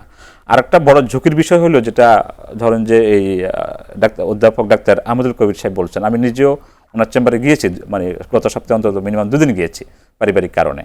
তো আমি দেখেছি, এখন মনে করেন যে আমরা বলছি যে যারা 18 বছরের ঊর্ধ্বে বা 25 বছরের ঊর্ধ্বে তারা পাবে, কিন্তু এখন তো এটা কোনো বয়স মানছে না। এটা এই ডেল্টা ভ্যারিয়েন্টটা এমন একটা ভ্যারিয়েন্ট, এটা বাচ্চাদের হয়ে যাচ্ছে। এখন দেখা যাচ্ছে আমি টিকা নিচ্ছি, আপনি টিকা নিচ্ছেন, হয়তো আমি সুরক্ষিত হচ্ছি বা আমার অ্যান্টিবডি তৈরি হচ্ছে, কিন্তু আমার বাচ্চা তো সুরক্ষিত না। এখন এটা কিন্তু বিরাট ঝুঁকি। সুতরাং আপনি যদি খুলেও দেন, মনে করেন আপনি টিকা নিচ্ছেন, আপনি বাইরে ওয়ার্ক করবেন, আপনি ওয়ার্ক স্টেশনে আসবেন, ব্যবসা করবেন, চাকরি করবেন বা যাই কিছু করেন, তো আপনি তো বাসায় যাবেন, কিন্তু আপনার বাচ্চাটার কী হবে, আপনার শিশুদের কী হবে? এই বিশাল এই যে শিশুদের ঝুঁকি সবচেয়ে বেশি এখন শিশুদের। যদি আমরা যারা 18 বছর ঊর্ধ্বে আসি বা 25 বছর ঊর্ধ্বে আসি, যদি আমরা সব ভ্যাকসিনেটেড হয়ে যাই, এই জিনিসটা হলো সবচেয়ে উদ্বেগের বিষয়। এই বিষয়টাকে আমি সবচেয়ে বেশি জোর দিব, এবং এই বিষয়ে বিশেষজ্ঞদের আরও বেশি কাজ করা উচিত। এবং সরকারেরও আমি মনে করি যে সরকার এইভাবে ঢালাওভাবে আপনি 11 তারিখ থেকে যে 10 তারিখ থেকে আমাদের একদম ভ্যারিয়েন্ট চলে যাচ্ছে, 11 তারিখ থেকে আমাদের পর্যাপ্ত টিকা অ্যাভেলেবল, বিষয়টা তো তা না, বাস্তবতা তা না।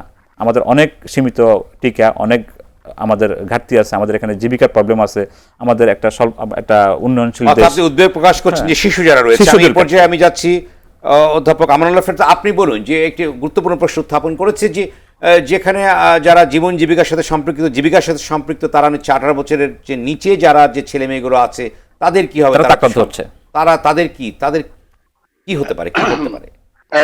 আমি দুটা প্রসঙ্গে বলি। প্রথমে আপনার প্রশ্ন আনসারটা দেই, তারপরে আমি অন্য একটা প্রসঙ্গ বলি। প্রথম কথা হলো যে 18 বছরের নিচে যারা, তাদেরকেও ভ্যাকসিনের আওতায় আনতে হবে। 10-12 বছর থেকে ভ্যাকসিন দেওয়ার জন্য পৃথিবীর বিভিন্ন দেশে অলরেডি কার্যক্রম শুরু হয়ে গেছে এবং স্কুলের বাচ্চাদেরকে তারা ভ্যাকসিন দিচ্ছে। কিন্তু সেটা তো অনেক পরের প্রসঙ্গ, আমরা তো সেই জায়গাতেই যেতে পারছি না। আপনি 10 তারিখে আপনি আগামী কালকে আপনি যে ইউনিয়ন পর্যায়ে যে দিচ্ছেন সেখানে আপনি 35 লক্ষ লোককে টিকা দিতে পারবেন।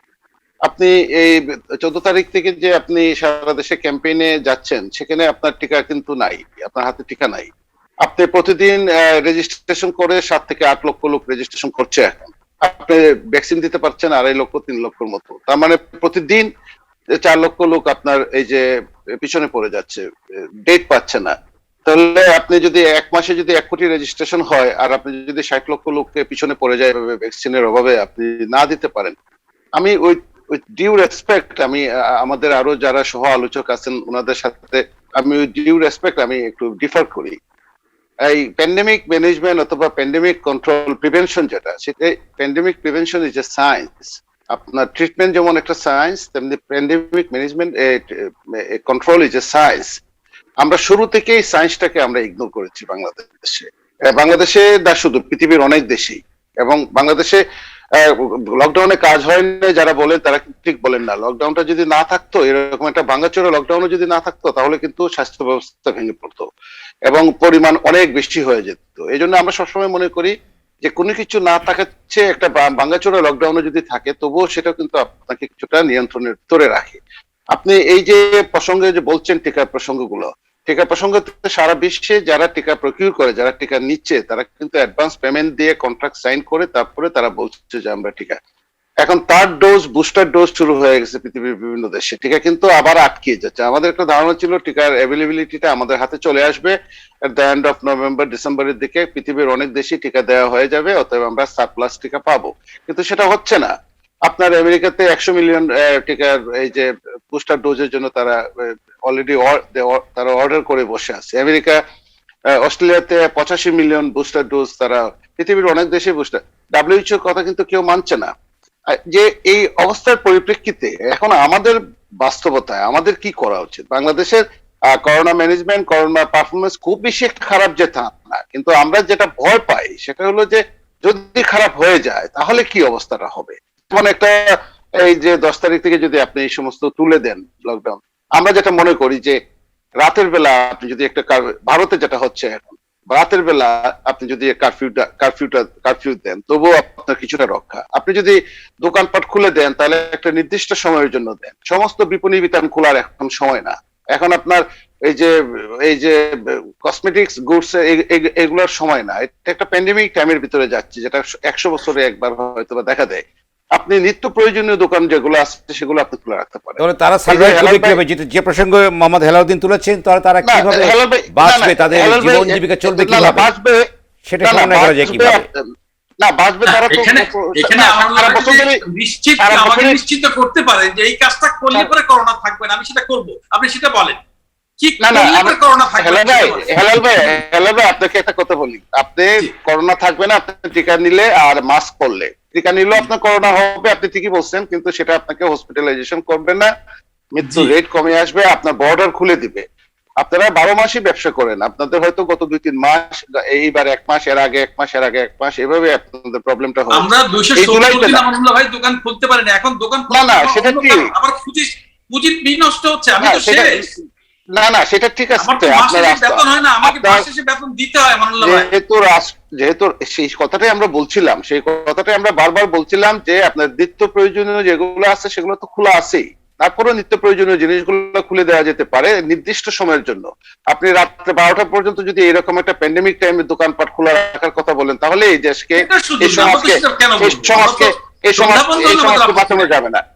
যেমন দেখেন, আপনি বলছিলেন যে আপনাদের এখানে যাতে ভ্যাকসিনটা আপনাদের নির্দিষ্ট বাজারের আশেপাশে কোথাও যাতে একটা সেন্টার করে সেখানে দেওয়া হয় যাতে সবাই গিয়ে দিতে পারে। আপনাকে কিন্তু একটা টকশোতে বলা হলো যে না, 25 বছরের ঊর্ধ্বে যারা আছে তারা তো সবাই ভ্যাকসিন নিতে পারে, সেখানে গিয়ে রেজিস্ট্রেশন করে ভ্যাকসিন দিলেই তো হয়। এটা কিন্তু ঠিক না। পৃথিবীর অনেক দেশে, অনেক জায়গাতে, যে সমস্ত জায়গাতে লোক জমাগম বেশি হয় সেই সমস্ত জায়গাতে কিন্তু আপনার কথা মতো এই ধরনের সেন্টার করে ভ্যাকসিন দেওয়ার কিন্তু নিয়ম আছে আমাদের। সেটা কিন্তু কেউ শুনলেন না। যেহেতু শুনেন নাই সেহেতু এখন যে কাজটা করতে হবে, একটা নির্দিষ্ট সময়ের জন্য আপনাদের কিছু কিছু জিনিস খুলে দিতে হবে, কিন্তু রাত্রেবেলা খোলা রাখবেন 12টা পর্যন্ত, এবং আপনার এখানে প্রচুর পরিমাণে মানুষ যাবে। আপনি দেখছেন যে নিউ মার্কেটের সামনে আমরা দেখলাম তো, নিউ মার্কেটের সামনে, আপনার গাউসিয়ার সামনে, মিরপুরে 1 নম্বর জন্য বড় বড় শপিং মল গুলোর সামনে কাউকে কন্ট্রোলের ভিতরে রাখা যায় না। হেলাল ভাই, আপনি যদি আরো 15টা দিন সময় দেন, এই অগাস্ট মাসটা, না না না না, কোনো কেউ কথা রাখে নাই। সুনীল গঙ্গোপাধ্যায় কবিতার মতো কেউ কথা রাখে নাই, আপনারাও কথা রাখতে পারেন নাই, কারণ আপনাদের কন্ট্রোলে নাই। কারণ আপনাদের এই 50-60 লক্ষ দোকানপাট, আপনার কয়েক কোটি মানুষ জড়িত, আপনি কিভাবে কন্ট্রোলে রাখবেন তাদের? সরকারি যেখানে পারে না সেখানে আপনারা কিভাবে কন্ট্রোলে রাখবেন? এখন আপনার গণপরিবহন যদি আপনি চালু করেন, গণপরিবহন পৃথিবীর সব জায়গাতেই চালু আসছে, কিন্তু গণপরিবহনের নিশ্চয়তা প্রদান করা যে গণপরিবহনে যদি কেউ মাস্ক ছাড়া ওঠে তাহলে তাকে কি পরিমাণ ফাইন করা হবে, এবং গণপরিবহনে আপনার সিট খালি রেখে আপনি তুলতে হবে। এই যে বিষয়গুলা, মাস্ক পরা এবং টিকা দেওয়া, আপনি যদি ওপেন করে দিতে চান তাহলে আপনাকে টিকার কিটা বাড়াতে হবে এবং আপনাকে মাস্ক পরাটাকে নিশ্চিত করতে হবে। এই মাস্ক পরাটাকে নিশ্চিত করতে গেলে ইট ইজ এ সায়েন্স। এখানে প্রিভেনশনের একটা সায়েন্স কিভাবে করা যায় সেই বিষয়ে কিন্তু আমাদের সংক্রামক আইন যেটা আছে সেখানে বলা আছে। রাষ্ট্র ইচ্ছা করলে, স্বাস্থ্য মন্ত্রণালয় ইচ্ছা করলে এখন এই মুহূর্তে সার্কুলার দিয়ে ফাইনের পরিমাণ বাড়াতে পারে এবং ইচ্ছা করলে এটাকে ইমপ্লিমেন্ট করতে পারে, কিন্তু সেগুলো কিন্তু আমরা দেখি নাই, আমাদের নজরে কিন্তু সেই জিনিসগুলো পড়ে নাই। এটা এখন যে প্রিভেনশনের কথা এখন আর চিন্তা করে লাভ নাই, এখন যেটা হলো ট্রিটমেন্টের কথা চিন্তা করতে হবে। এখন আপনাকে বিভিন্ন জায়গাতে ট্রিটমেন্ট ফ্যাসিলিটিস গুলা বাড়াতে হবে। গত 16 মাসে জেলা হসপিটাল গুলাতে অক্সিজেনের সরবরাহ আমরা করতে পারি নাই।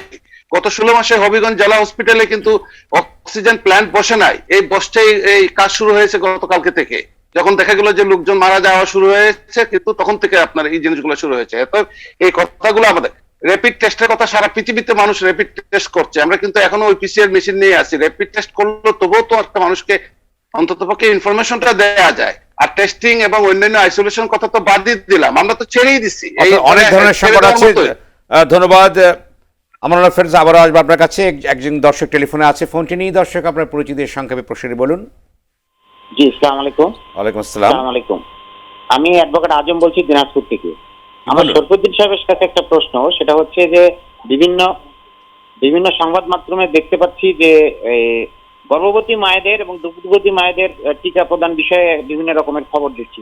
এই বিষয়ে সরকারের সুনির্দিষ্ট কোনো সিদ্ধান্ত হয়েছে কিনা? আর একটা প্রশ্ন ছোট, যে ডোজের পরিমাণটা কতটুকু, অর্থাৎ যে সিরিঞ্জে যে ডোজটা দেয় 10 সিসি, 5 সিসি বা 6 সিসি, এই পরিমাণটা কতটুকু? ধন্যবাদ দর্শক। অধ্যাপক শরফুদ্দিন, আপনি বলুন যে দর্শক যে প্রশ্নগুলো উত্তর দিন, অন্যদিকে আরো প্রশ্ন আছে আপনার কাছে। প্রথম কথা হলো যে এখন প্রেগনেন্ট ওম্যান এবং ল্যাকটেটিং মাদারদের যারা বাচ্চাদের দুধ খাওয়ায়, এদেরকে আমাদের ভ্যাকসিন দেওয়ার ব্যাপারে national immunisation technical advisory committee ইতিমধ্যেই পরামর্শ দিয়েছে।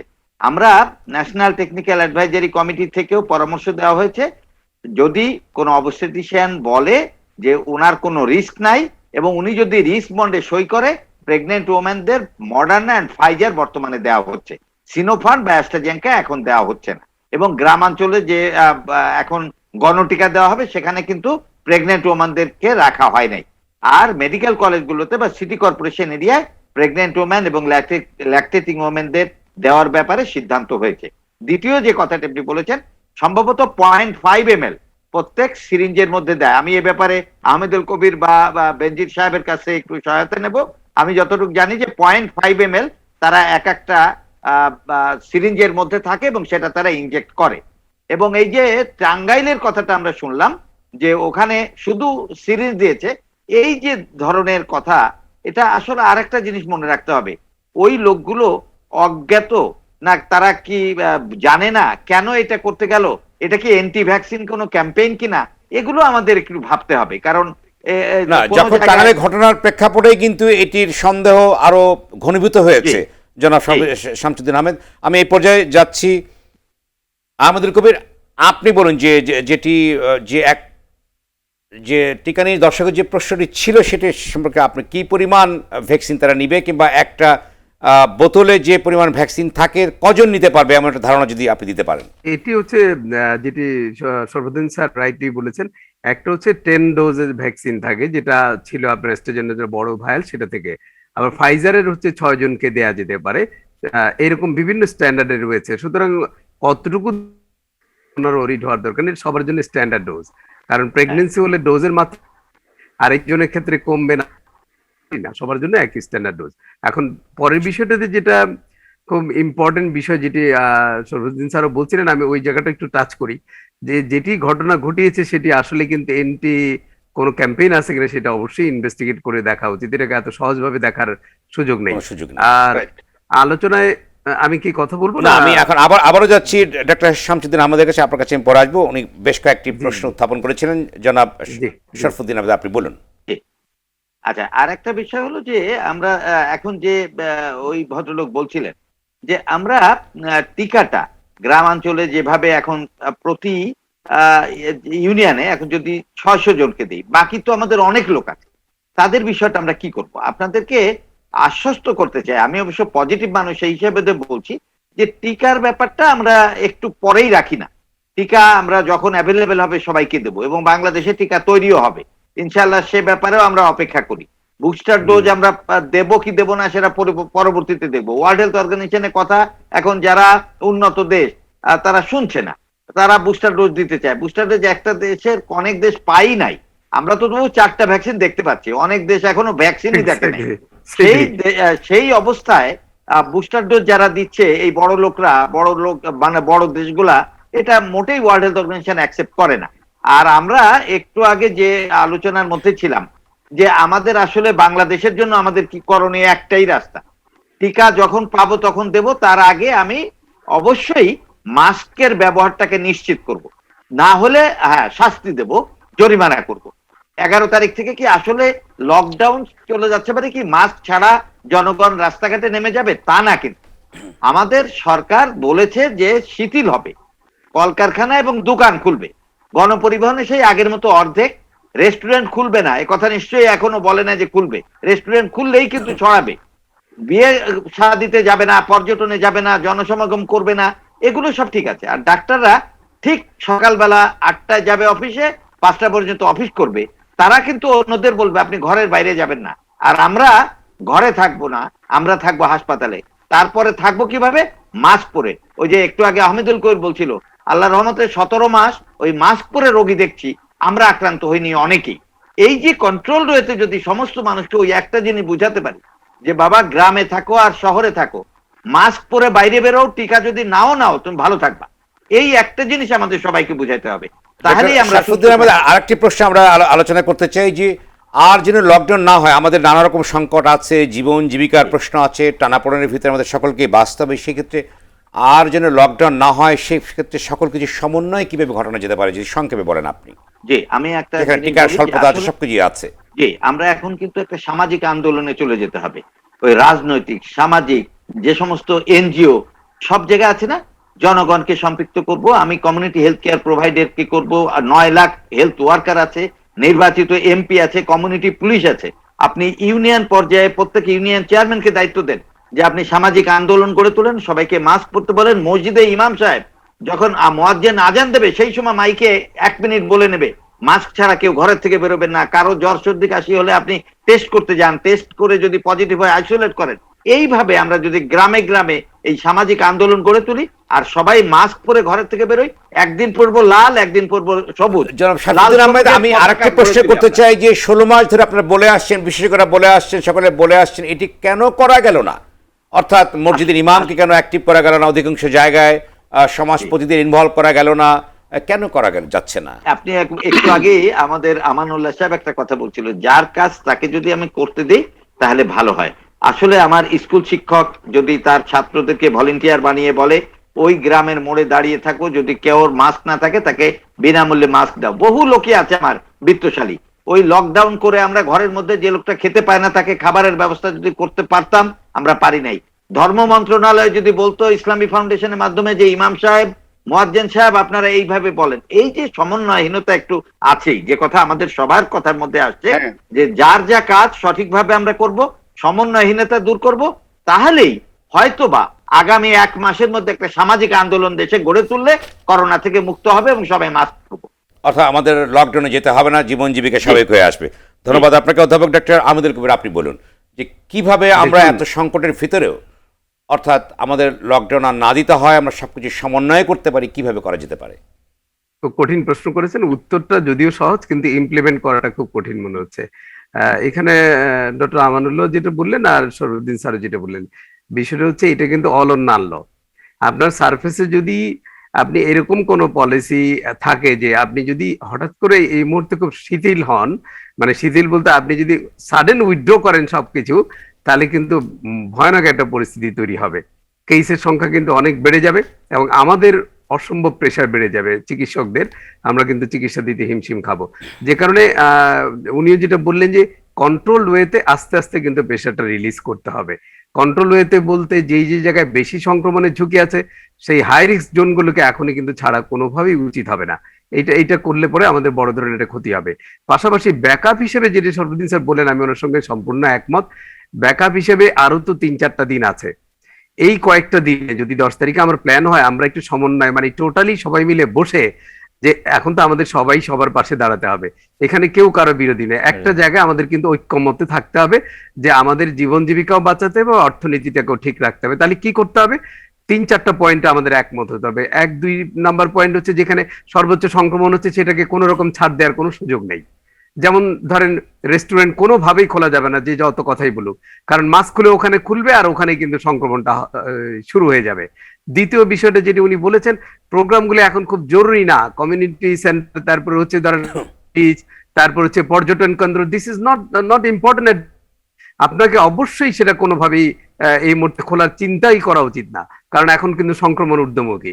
তারপর যেটি হচ্ছে ব্যাকগ্রাউন্ডে যে কাজটি খুব জরুরি, যেটি সবাই বললেন যে মাস্কের ব্যাপার, আপনিও যেটি বলেছেন যে আমরা সবাইকে কেন অনুপ্রাণিত করি না, আমাদের অনেকেরই সেরকম সম্পদশালী আছে, সবাই মিলে যদি একটা সামাজিক আন্দোলন করি এবং প্রচুর সংখ্যক মাস্ক বিতরণ করা হয় এবং মাস্ক বিতরণ করবার পরে যদি দেখা যায় যে কেউ পড়ছে না, সেটিকে যে আর কথা বলে তো লাভ নেই। এই জায়গাটা আসলে উদার হওয়ার কোনো সুযোগ তো আমি দেখি না। কেন করা যাবে না? আপনারা বলে আসছেন দীর্ঘদিন ধরে যে মাস্ক পড়তে হবে, আমরা দেখেছি যে গ্রামে গঞ্জে তো মাস্ক এখনো পড়া হচ্ছে না, যেখানে বিপর্যয় শুরু হয়েছে এখন যেটি মনে করা হচ্ছিল, যেতে পারে, হ্যাঁ যেটি মনে করা হচ্ছিল যে লকডাউন দিলেই বোধহয় সব ঠিক হয়ে যাবে, মানুষজন ভদ্র হয়ে যাবে, ঘর থেকে বের হবে না, মাস্ক পরবে, এটি আসলে কার্যত হয়নি। এবং এই জায়গাটায় আমার মনে হয় যে জিরো টলারেন্স পলিসিতে আজকে এখন থেকেই সরকারের যাওয়া উচিত।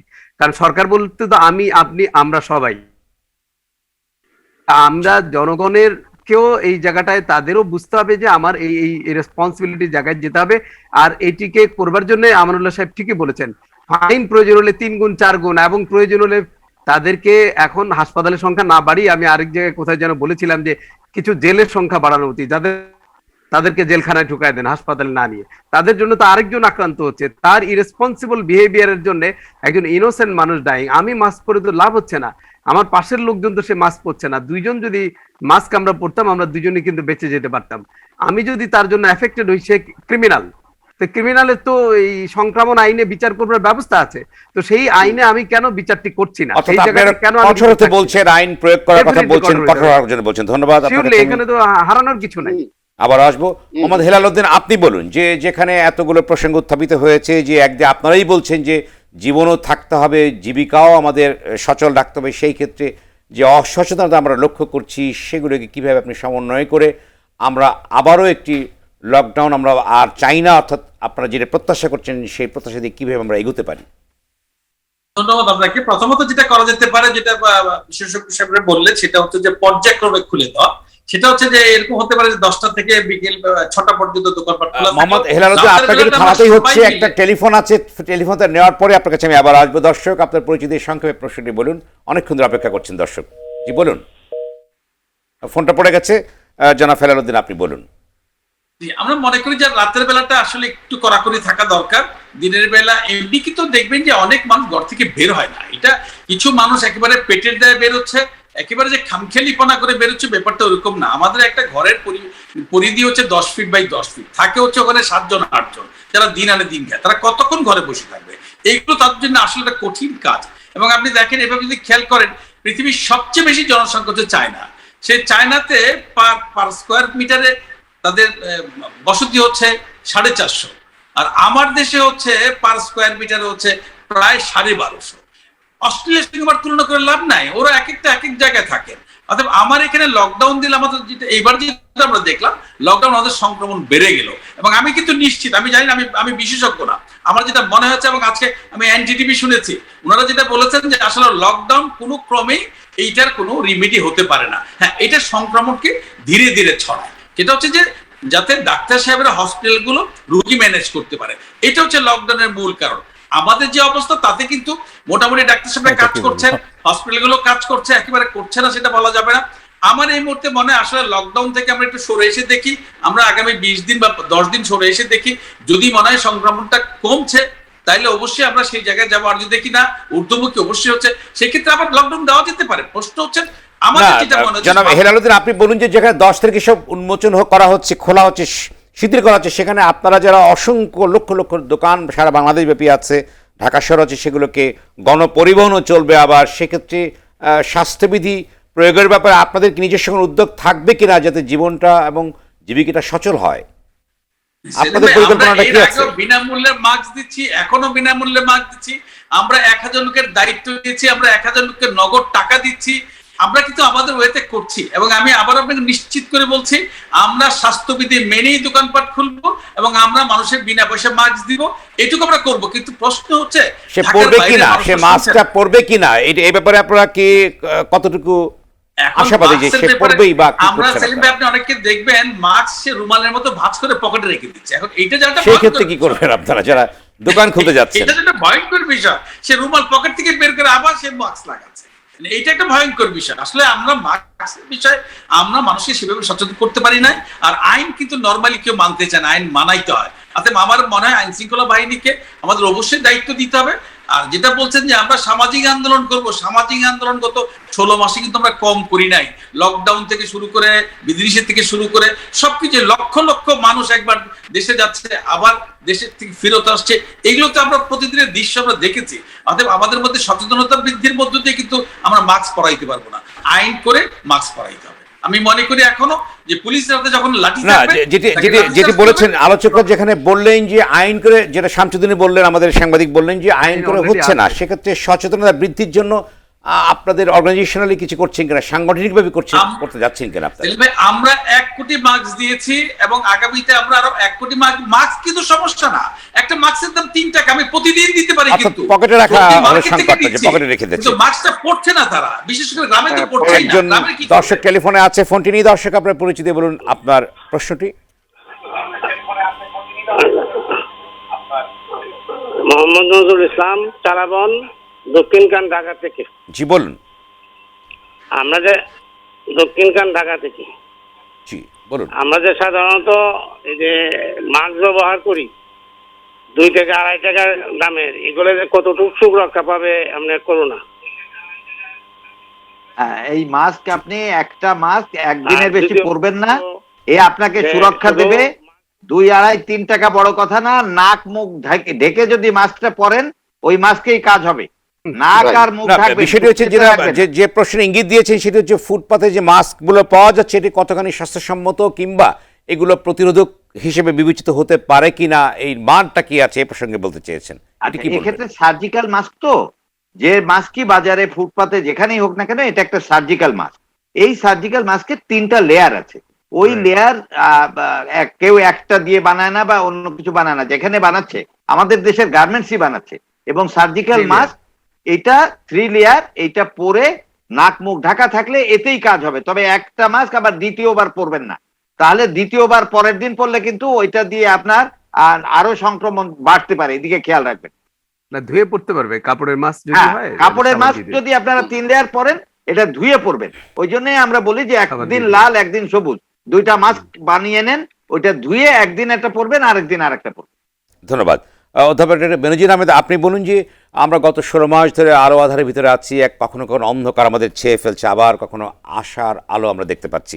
সেক্ষেত্রে যেখানে 10 তারিখে সবকিছু খুলে দেওয়া হবে এবং সকলে প্রত্যাশা করছে জীবন এবং জীবিকা সচল হয়ে উঠুক, আমাদের কর্মচঞ্চল হয়ে উঠে আমাদের জীবন, এর সমন্বয় কীভাবে ঘটানো যায়, আমাদের সীমিত সম্পদ এবং স্বাস্থ্যবিধি মেনে এইভাবে কীভাবে করা যায়, আপনি যদি বলেন এর প্রসঙ্গে। আচ্ছা, এটা বলার আগে আমি ডোজটা একটু বলে নেই। যে সাইনোফার্মা টিকার ডোজের কথা জিজ্ঞেস করছিলেন, ওটা হলো 0.5 ml, তার মানে হলো 1 ml এর অর্ধেক, হাফ ml বলেছেন উনি। 0.5 ml এটা 2 ডোজ দিতে হবে। প্রথম ডোজেও যতটুকু পরিমাণ, দ্বিতীয় ডোজেও একই পরিমাণ। তো এইটা টিকা টু টিকা ভেরি করে। আর এই লকডাউনের বিষয়টায় সেলিম আমরা খান, আমি যেটা বলতে চাই, আসলে যে সিদ্ধান্তটা নেওয়া হচ্ছে এটা একটা অযৌক্তিক সিদ্ধান্ত। এটা হলো অ্যান্টি সায়েন্স, ঠিক আছে? মানে যেমন ধরুন লকডাউন দেওয়া হয়েছিল কেন, যে যখন সংক্রমণ বাড়ছিল সেই বাড়াটা যাতে কমানো যায় সেই জন্য লকডাউন দেওয়া হয়েছিল। এখন সেই সংক্রমণটা যখন কমেনি, তারপরেও যদি আমরা লকডাউনটা উঠিয়ে নেই, সেটা হলো অ্যান্টি সায়েন্স, সেটা হলো যে যুক্তি বহির্ভূত। আমরা এগুলো যত আলোচনাই করি, যাই করি না কেন, আমাদের এই আলোচনায় কিন্তু সংক্রমণ থামবে না। আর আমরা যেগুলো উইশ লিস্ট বলতেছি যেটা হলে ভালো হয়, তো বাস্তবে তো সেটা হয়নি বলেই আমাদের বাংলাদেশে আমরা সংক্রমণ, মানে বিশেষ করে ডেল্টা ভেরিয়েন্টের বেলায় আদৌ কিন্তু পাচ্ছি না। লকডাউন দিয়ে সংক্রমণ কমেনি তা না, বরঞ্চ লকডাউন এখনো পাবলিক হেলথ পয়েন্টে, যেটাকে আমরা চলাচল সীমিতকরণ বলি, সেটা আসলেই ভূমিকা রাখে। তো সুতরাং এই সময় লকডাউনটা উঠিয়ে দেয়া, যখন সংক্রমণ কমেনি, তখন আসলে কোনো যুক্তি নেই। তো এখন এইটার আমাদেরকে কতটুকু মূল্য দিতে হবে এটা দেখতে হবে। যেমন ধরেন ঈদের আগে যে লকডাউন উঠিয়ে দেওয়া হলো এবং 4টা আমাদের সুপার স্প্রেডিং ইভেন্ট ঘটেছে, তার জেটটা কিন্তু ওই 14 দিন ধরে থাকলো, একদম খুবই এটা একেবারে দেখা যাচ্ছে। ধরেন আপনি 15 তারিখ থেকে ধরেন 29 জুলাই, আবার যদি 22 তারিখ থেকে ধরেন তাহলে 6 আগস্ট, এই 6 আগস্ট পর্যন্ত তার আমরা প্রভাবটা দেখছি।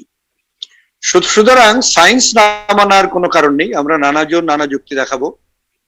আমরা যখন কথা বলি নিজের প্রেক্ষিত থেকে কথা বলি, আমরা যার যেটা ব্যাকগ্রাউন্ড সেটা থেকে যুক্তি তুলে ধরি। এখন ধরুন দোকান মালিক সমিতি জেলাল সাহেব আছেন, উনি ওনার পক্ষ থেকে তুলছেন, সেটাই স্বাভাবিক। আমরা যারা জনস্বাস্থ্য নিয়ে কাজ করি, আমাদের প্রেক্ষিতটা হলো জনস্বাস্থ্যের ব্যাকগ্রাউন্ডেই আমরা বলি। তো সুতরাং আপনারা যে যেভাবেই ব্যাখ্যা করেন তাতে কিছু যায় আসে না, তাতে করে সায়েন্স বদলাবে না। সায়েন্স এটাই যে আপনার যেটা মানে বৈজ্ঞানিক ভাবে প্রমাণিত হয়েছে সেটাই ফলো করতে হবে। যে দেশগুলো ফলো করেনি তাদেরকে চরম মূল্য দিতে হয়েছে, অথবা মূল্য দিতে হচ্ছে। আর ছোট্ট একটি প্রশ্ন, সেটি হচ্ছে যে অনেকের ভিতরে যে একটি প্রশ্ন আছে আমরা লক্ষ্য করেছি, সেটি হচ্ছে যে কোন ভ্যাকসিনটি ভালো, অর্থাৎ কোন ভ্যাকসিনটি নেই, এমন একটি প্রপাগান্ডা কিন্তু আছে বা আলোচনা কিন্তু আছে যে চাইনিজ ভ্যাকসিন ভালো অথবা মডার্না কিংবা ফাইজার, নানা রকম আলোচনা আছে। আসলে এই প্রসঙ্গে আপনি কি সাধারণ মানুষের ভিতরে এগুলো কিন্তু সবসময় কাজ করছে? বাংলাদেশে যে ন্যাশনাল টেকনিক্যাল ইমিউনাইজেশন গ্রুপ আছে, যেটা সরকারের একটা মানে গঠিত প্রতিষ্ঠান বা গ্রুপ, যারা এই টিকা নিয়ে সরকারকে পরামর্শ দেয়, আমি ওই গ্রুপের একজন সদস্য।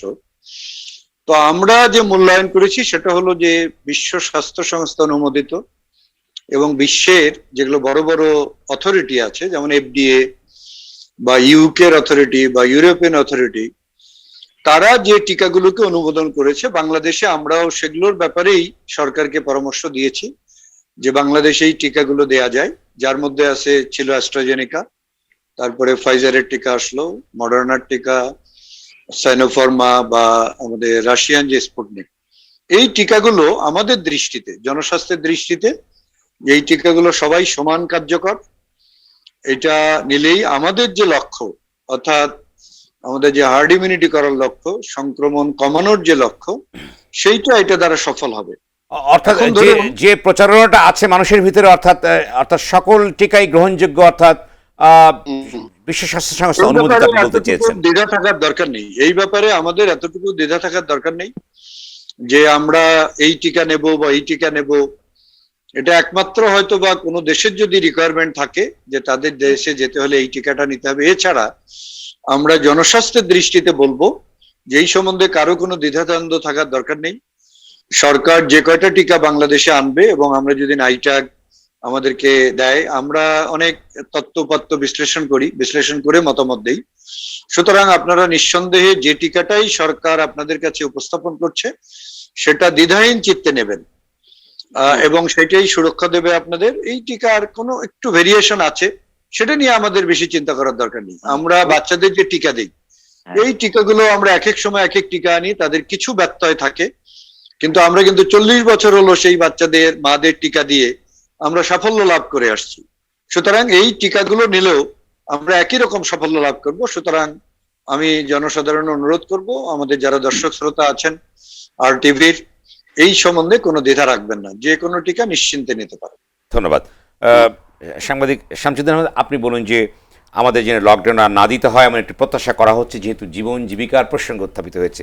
আপনি বলুন যে আমি গণ সচেতনতা কিভাবে বৃদ্ধি করা যায় এবং কিভাবে স্বাস্থ্যবিধি মানার ব্যাপারে এটা ঠিক, আপনি যে কথাটা শুরু থেকে বলছেন যে আমরা 11 তারিখ থেকে সবকিছু খুলে দিচ্ছি, এটা খুবই একটা উদ্বেগের বিষয়, খুবই একটা চ্যালেঞ্জিং বিষয়। তো প্রথমে একটু হেলাল ভাইয়ের কথা আমি একটু জবাব দিতে চাই। হেলাল ভাই, মানে আমরা যারা একটু সচেতন আছি বা টকশোতে আসি, হেলাল ভাই একটা কথা বলছেন যে লকডাউন দেওয়া হচ্ছে আসলে সংক্রমণ কমানোর জন্য না, ডাক্তারদের উপর যেন চাপ কম থাকে সেজন্য লকডাউন দেওয়া হচ্ছে। এটা আমি জানি না এটা কতটুকু যৌক্তিকতা। আমি এটা কোনো বিশেষজ্ঞ বলে নাই বা কোনো ডাক্তারও এটা বলেন না। অসংখ্য বিশেষজ্ঞ বলেছে অনেক, আমি আপনাকে নাম ধরে ধরে বলতে পারবো কারা কারা বলেছে। হ্যাঁ, আরেকটা বিষয় হলো যে যেটা আমাদের কবির ভাই বা শরফুদ্দিন সাহেব বলেছেন যে এভাবে একসাথে সবকিছুকে ওপেন করে দেওয়া, এটা খুবই একটা বিপজ্জনক, আমাদের জন্য একটা বিপর্যয় ডেকে আনতে পারে। এটা খুবই আমরা একটা বিপদের সম্মুখীন হতে পারি, যেটা হয়তো আমাদের নিয়ন্ত্রণের বাইরে চলে যেতে পারে। তো সেক্ষেত্রে এগুলিকে সমন্বয় করা দরকার একদম। এগুলিকে আরো এখনো সময় আছে, আজকে মাত্র 6 তারিখ, 10 তারিখ, এখনো আরো 3-4 দিন সময় আছে আমাদের হাতে। কিভাবে হবে, যেখানে আপনি কি বলতে চেয়েছেন যে স্বাস্থ্যবিধি কঠোরভাবে সমন্বয় বলতে আমি যেটা বুঝাচ্ছি, যেটা ওই ধরুন দোকানগুলিকে হেলাল ভাই বলছেন যে এখানে শুনতে খুব সুন্দর লাগে, খুব জনপ্রিয় কথা যে আমরা স্বাস্থ্যবিধি মানবো, আমরা ফ্রিলি মাস্ক দেবো, আমরা হ্যান্ড স্যানিটাইজ করবো, এগুলি মুখে বলা খুব সহজ, কিন্তু বাস্তব কিন্তু ভিন্ন। আপনি যদি যখন দোকানপাট খুলবে, এক একটা দোকানে আপনার দেখা গেছে 20 জন 30 জন মানুষ ভিড় করে, সেখানে স্বাস্থ্যবিধিও থাকে না, অনেকের মুখে মাস্কও থাকে না। সুতরাং এটা খুবই চ্যালেঞ্জিং। সুতরাং দোকানপাট খোলার ক্ষেত্রে আর একটু সতর্ক হওয়া দরকার, আরও সমন্বয় দেওয়া দরকার।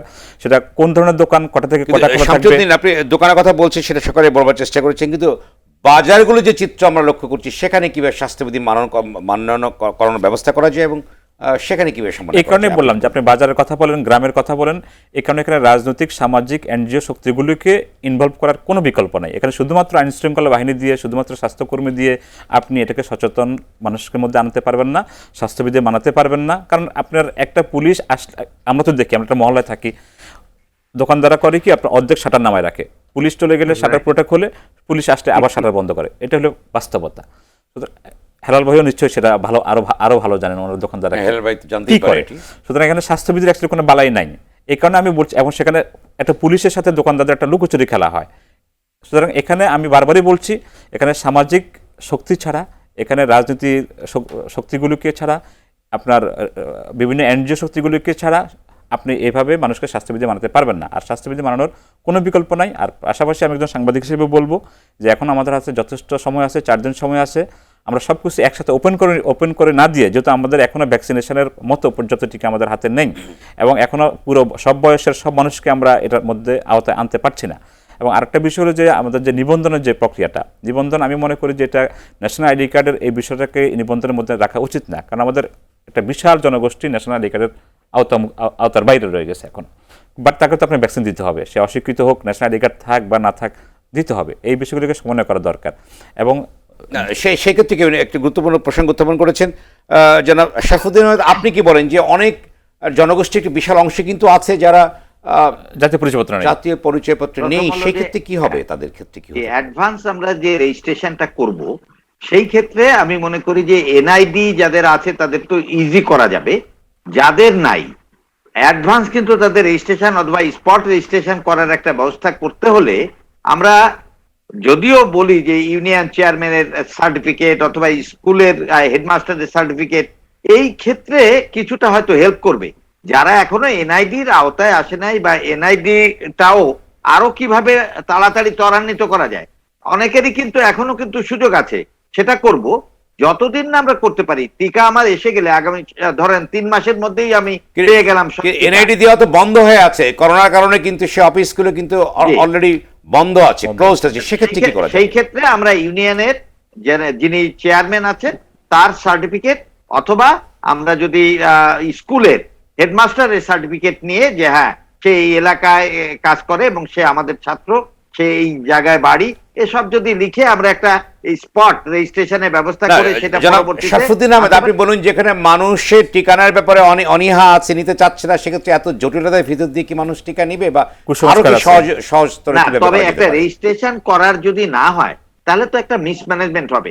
ওই কাকে দিলাম তাকে দ্বিতীয় ডোজ আবার দেবো কিভাবে, তার জন্য তো একটা আমাকে তার কিছু একটা তো ইয়ে না, লাগবে, রেজিস্ট্রেশন সনদ লাগবে। প্রক্রিয়া সহজ করা যায় কিনা সে ব্যাপারে কোনো আর যায়, স্পট রেজিস্ট্রেশন করা যায়, স্পট রেজিস্ট্রেশন আমরা করতে পারি। স্পটে আসলো, তাকে রেজিস্ট্রেশন করলাম, কিন্তু তাকে তো একটা কিছু না কিছু দেখাইতে হবে যে সে কে, তার তো একটা সনদের মতো লাগবে। সেটা আপনি মেম্বারের কাছ থেকে হোক, ইউনিয়ন চেয়ারম্যান হোক, একটা সার্টিফিকেট আনতে পারে তারা। শরফুদ্দিন ভাই, সেটা শুনলাম যে সরকার বলছে যে তার যদি এসএসসি সার্টিফিকেট থাকে, অথবা Right. তার যদি কোনো স্কুলের সার্টিফিকেট, অথবা তার যদি কোনো বার্থ সার্টিফিকেট থাকে, Right. অথবা তার যদি কোনো জমি রেজিস্ট্রেশন, যে কোনো একটা জিনিস নিয়ে আসলে পরেই নাকি একটা করে সনদ দেবে লাগবে, জি জি, শুনলাম। ওইটাই, যে হ্যাঁ। কোনো একটা সনদ। স্পট রেজিস্ট্রেশন করা যাবে, ওই যে অ্যাপের মাধ্যমে করতে হবে এমন কোনো কথা নেই। স্পট রেজিস্ট্রেশন, মানে এই প্রক্রিয়াটাকে আরো সহজতর করতে হবে মানুষকে জি, ভ্যাকসিন দেওয়ার জি। জন্য। ধন্যবাদ। একজন জি। দর্শক টেলিফোনে আছে, ফোনটি নিই। দর্শক, আপনার পরিচয় দিয়ে বলুন আপনার প্রশ্নটি।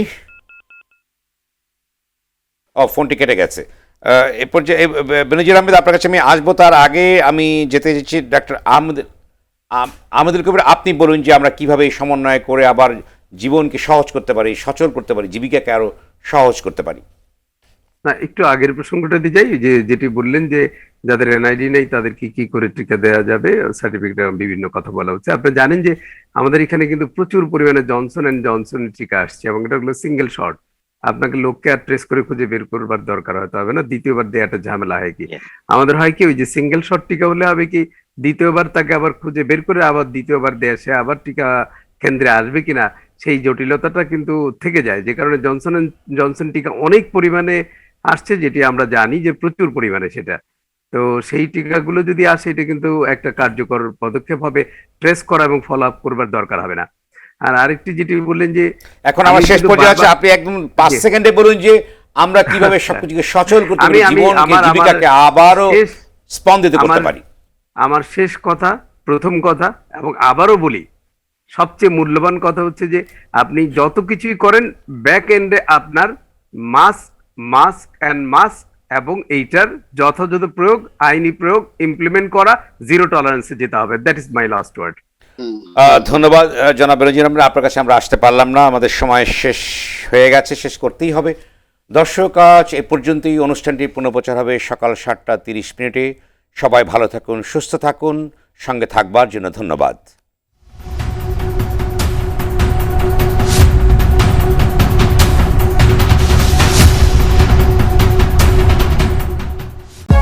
For more updates, subscribe and press the bell icon on YouTube app and never miss another update.